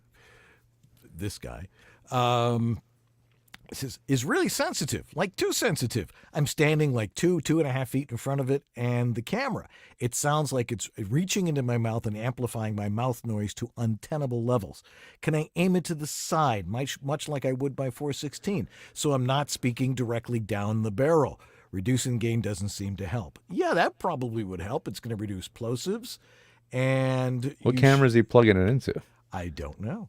Yeah, I mean, I don't know what's going on after your mic, Jeff. I couldn't tell you what's going on. He may not have the limiter on or something like that. Well, the camera's got a manual gain control. You want to turn it way down. Turn that down. That might be where the issue is. It's so hard to know. And yeah, if you don't, the pad is only going to matter. He's asking me, is it? He said iPhone 12 Pro. Is it plugged in with USB or something else? If it's plugged in with USB, just like in the review video that you just watched. You saw that I installed the Rode Central app. You need to install that so that you can then control the mic, and then you can turn on the pad. So this mic is so sensitive that you may actually need the pad for the use case of what you're doing. So yeah, it's surprisingly sensitive. But then again, I have the Rode NTG5, and this mic is stupid sensitive. So I bet these mics share a lot in common internally. Yeah. This is a $500 mic. This is a $100 mic. Whenever I use this, whatever was plugged in last, it's 10 dB louder than anything. It's ridiculous. So that is exactly what you're dealing with. And that's probably one of the few cases of where with a pad is going to make sense. Yeah. All right. Grace Newton, who always has a good question. She says, I have a MacBook Air M1 for... The hell was that? Thunder. That's what that was. Did you hear thunder? I just heard thunder. Whoa. It's really coming It's down. so rare here. That's going to make Jacob very happy. He loves thunder. Cool. He loves the rain, as Jackson Brown once said. She says, I have a MacBook Air M1 for video podcast recording. Do you recommend the purchase of an external webcam? And if so, which ones are the best for that use? Well, there's this one that, George is like making me play with all the time. It'll do all this cool stuff. Yeah, this is a pretty insane camera. Like this is the camera's built into the MacBooks, Apple. Yeah. I don't understand you. They're terrible. They are terrible. Even a $80 Logitech camera is better than what's built into the MacBook, even the new MacBooks. But an iPhone camera is an amazing These things are webcam. fabulous. Yeah, and you plug that in with a lightning cable, and then you can install any number of virtual camera driver programs. You can use OBS, which is hopelessly far more complicated than you probably need, or you could install, what do I have on this machine? Because I have something. It's just not on my dock right now. I think it's called Camo Studio. Camo Studio. Yeah. That's what's on my phone. Yes, So. Camo Studio, and that will turn your phone, any one of the cameras on your iPhone, into the best webcam you've ever seen. So Cool. I would use the camera you already have. Now, if you don't have an iPhone, which you could be the case, Dan, what is the name of that one? Isn't it the Insta360 Link? The Insta360 Link, yes. Yeah, this is Great little cat. Look how clear it is. It is got great color. It has a great picture. It's a little more techy and geeky than your typical webcam, and certainly a little more expensive. And but it will follow you. It will follow you if you wanted to. It will. If you wanted to. Yeah. But I'm not going to have it do that. We found out that not turning that on is a good idea. I was using it for a consult the other day, and I'm like walking around from the booth, and it's like following me around. I'm like, whoa, this is kind of creepy. I also have this camera here, which I will not recommend. This is called the Lumina. That's the name. That's the brand. That's the product. That's the model number. It's just called Lumina. Okay. I thought it was going to be awesome. I bought it on a Kickstarter, and it's been a year since I got it, and it still sucks. Yeah. Yet you still have it mounted there, perhaps. Because they keep releasing new firmware for it. Because they keep saying one of these days you'll be able to hold up a little color card, and it will automatically calibrate the camera and look amazing. And yes, this feature works now, a year later, and it still doesn't look very good. So, never mind. That's a $200 camera right there. So the one that Dan's got, I mean, the Brio also has been around like 5 years, the Logitech Brio. Dan's got one of those too. We also both have a UC70 by a company called Mokose, Mokose. That one is tough to use because the lenses are completely manually adjusted, so they're tough to get focused and everything. So I wouldn't go with that one unless you've got to absolutely, like I'm using it now, but I never ever touch it, and I don't hold anything close because if you do, it's never in focus. So anyway, there's our recommendations. All right, we got time for one more here from Patricia. Andrea says, would George be doing a webinar on how to use Twisted Wave to add sound to video the right way, please? Not that hard. I mean, Audition is probably better for doing that. But yeah, definitely. Twisted Wave is not used for adding audio to video. Yeah. Just like Twisted Wave is not a multi-track program, it's not a multi-track video program either. So you can't lay audio over a video in Twisted Wave directly. Exactly. You probably can hack it to do it, but it's not designed to do it. And so it would not be my first choice for that purpose. It's great for editing the video. You can do very, very easy and fast edits. But that's sort of the extent. It's kind of a one-trick pony. Yeah. Have you played around with it yet, Dan? The video function? Haven't needed to. I just use Adobe Audition. Yeah, because you have Adobe.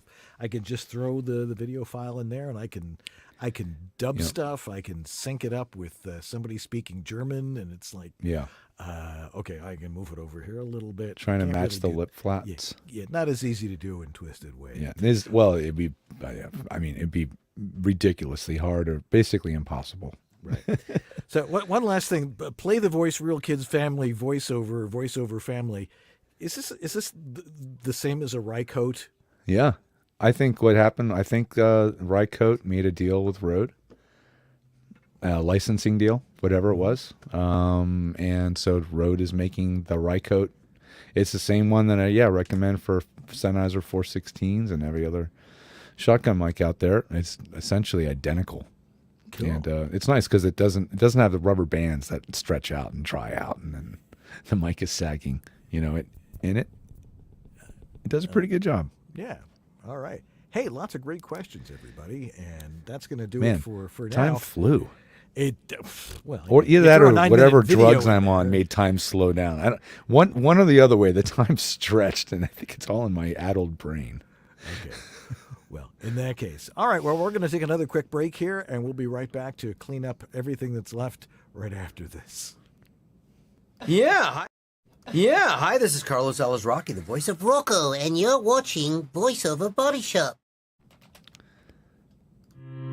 In these modern times, every business needs a website. When you need a website for your voice acting business, there's only one place to go. Like the name says, voiceactorwebsites.com. Their experience in this niche webmaster market gives them the ability to quickly and easily get you from concept to live online in a much shorter time.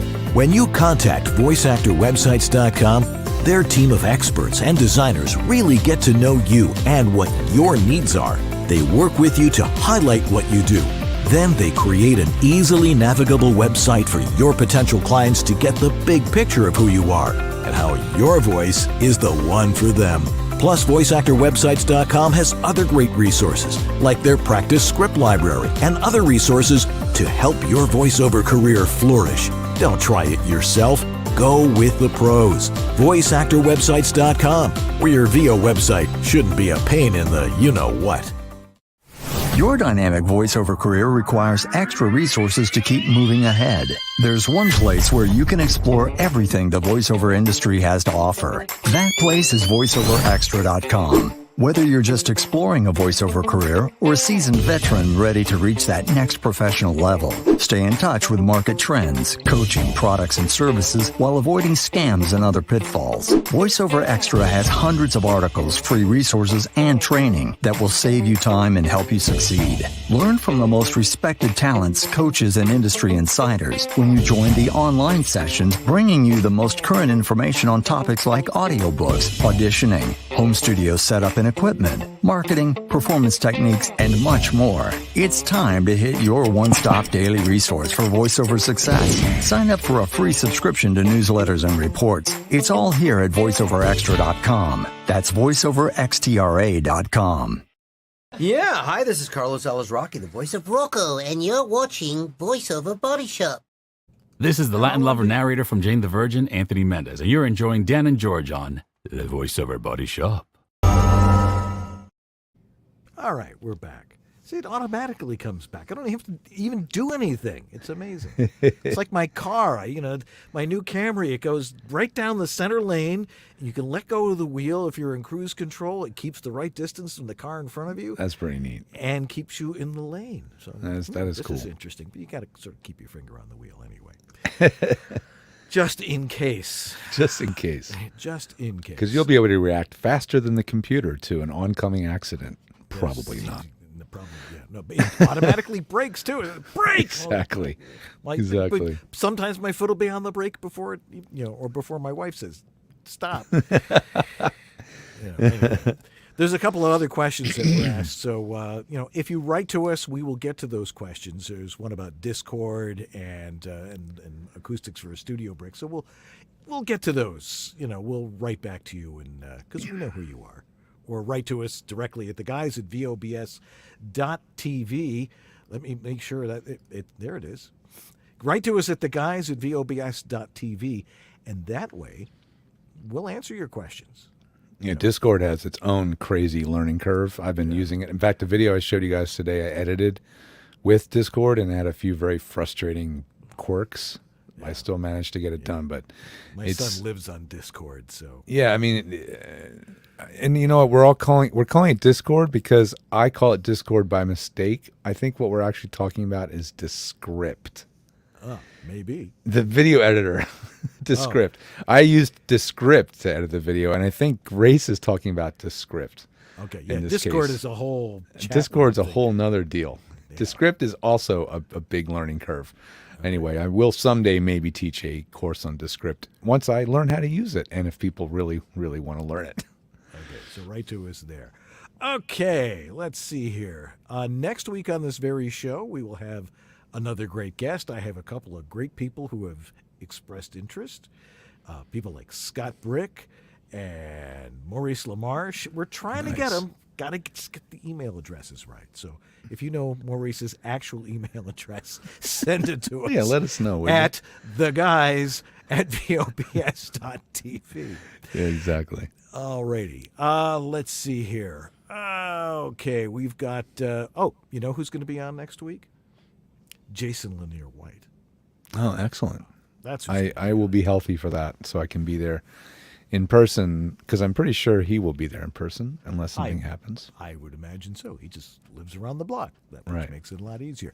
Okay, our donors of the week, we have Robert Leadham, Stephen Chandler, Casey Clack, Jonathan Grant, Tom Pinto, Shelley Avellino. Hey, Shelley. Greg Thomas, A Dr. Voice, Antland Productions, Martha Kahn, 949 Designs, Christopher Epperson, Sarah Borges, Philip Sapir, Brian Page, Patty Gibbons, Rob Rader, Shauna Bennington Baird, Don Griffith, Trey Mosley, Diana Birdsall, hi Diana, and Sandra Manwiller.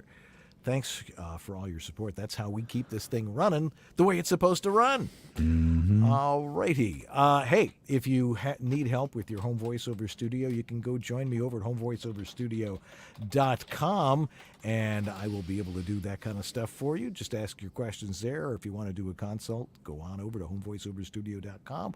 Or if you want to talk to George, that's George. not it. It's George the Tech. It's that one. Dot to Tech. And I do have a code for you guys. VOBS Fan 10 gets you 10% off your bookings through the old website and the new website when we finally have it.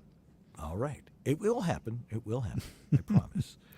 All righty. Okay. Hide. There it goes. Anyway, thanks to our sponsors, Harlan Hogan's Voiceover Essentials, VoiceOver Extra, Source Elements, VOHeroes.com, VoiceActorWebsites.com, and World-Voices.org, the Industry Association of Freelance Voice Talent. Go join now, right this second. Anyway, thanks to Jeff Holman for keeping a great job in the chat room tonight. Lots of great questions, and that's what makes this show work. Anyway, Indeed. that's gonna do it for us this week. Oh, we also have to thank Lee Penny just for being Lee Penny. And that's why he keeps sending us money, because we keep mentioning his name. Anyway, see, now send us money, we'll say your name. It makes it really simple. Anyway, this is not an easy business, folks. There's a lot of stuff you have to understand with acting and business, and your audio's got to be right. But the bottom line is, if it sounds good, it is good. I'm Dan Leonard. And I'm George Whittam. Just making sure. And this is Voiceover Body Shop. Or VOBS. Tech Talk. Tech Talk. Tech Talk. Tech Talk. Tech Talk. We'll see you next week. Jason Lanier White. Have a great week, everybody. Bye.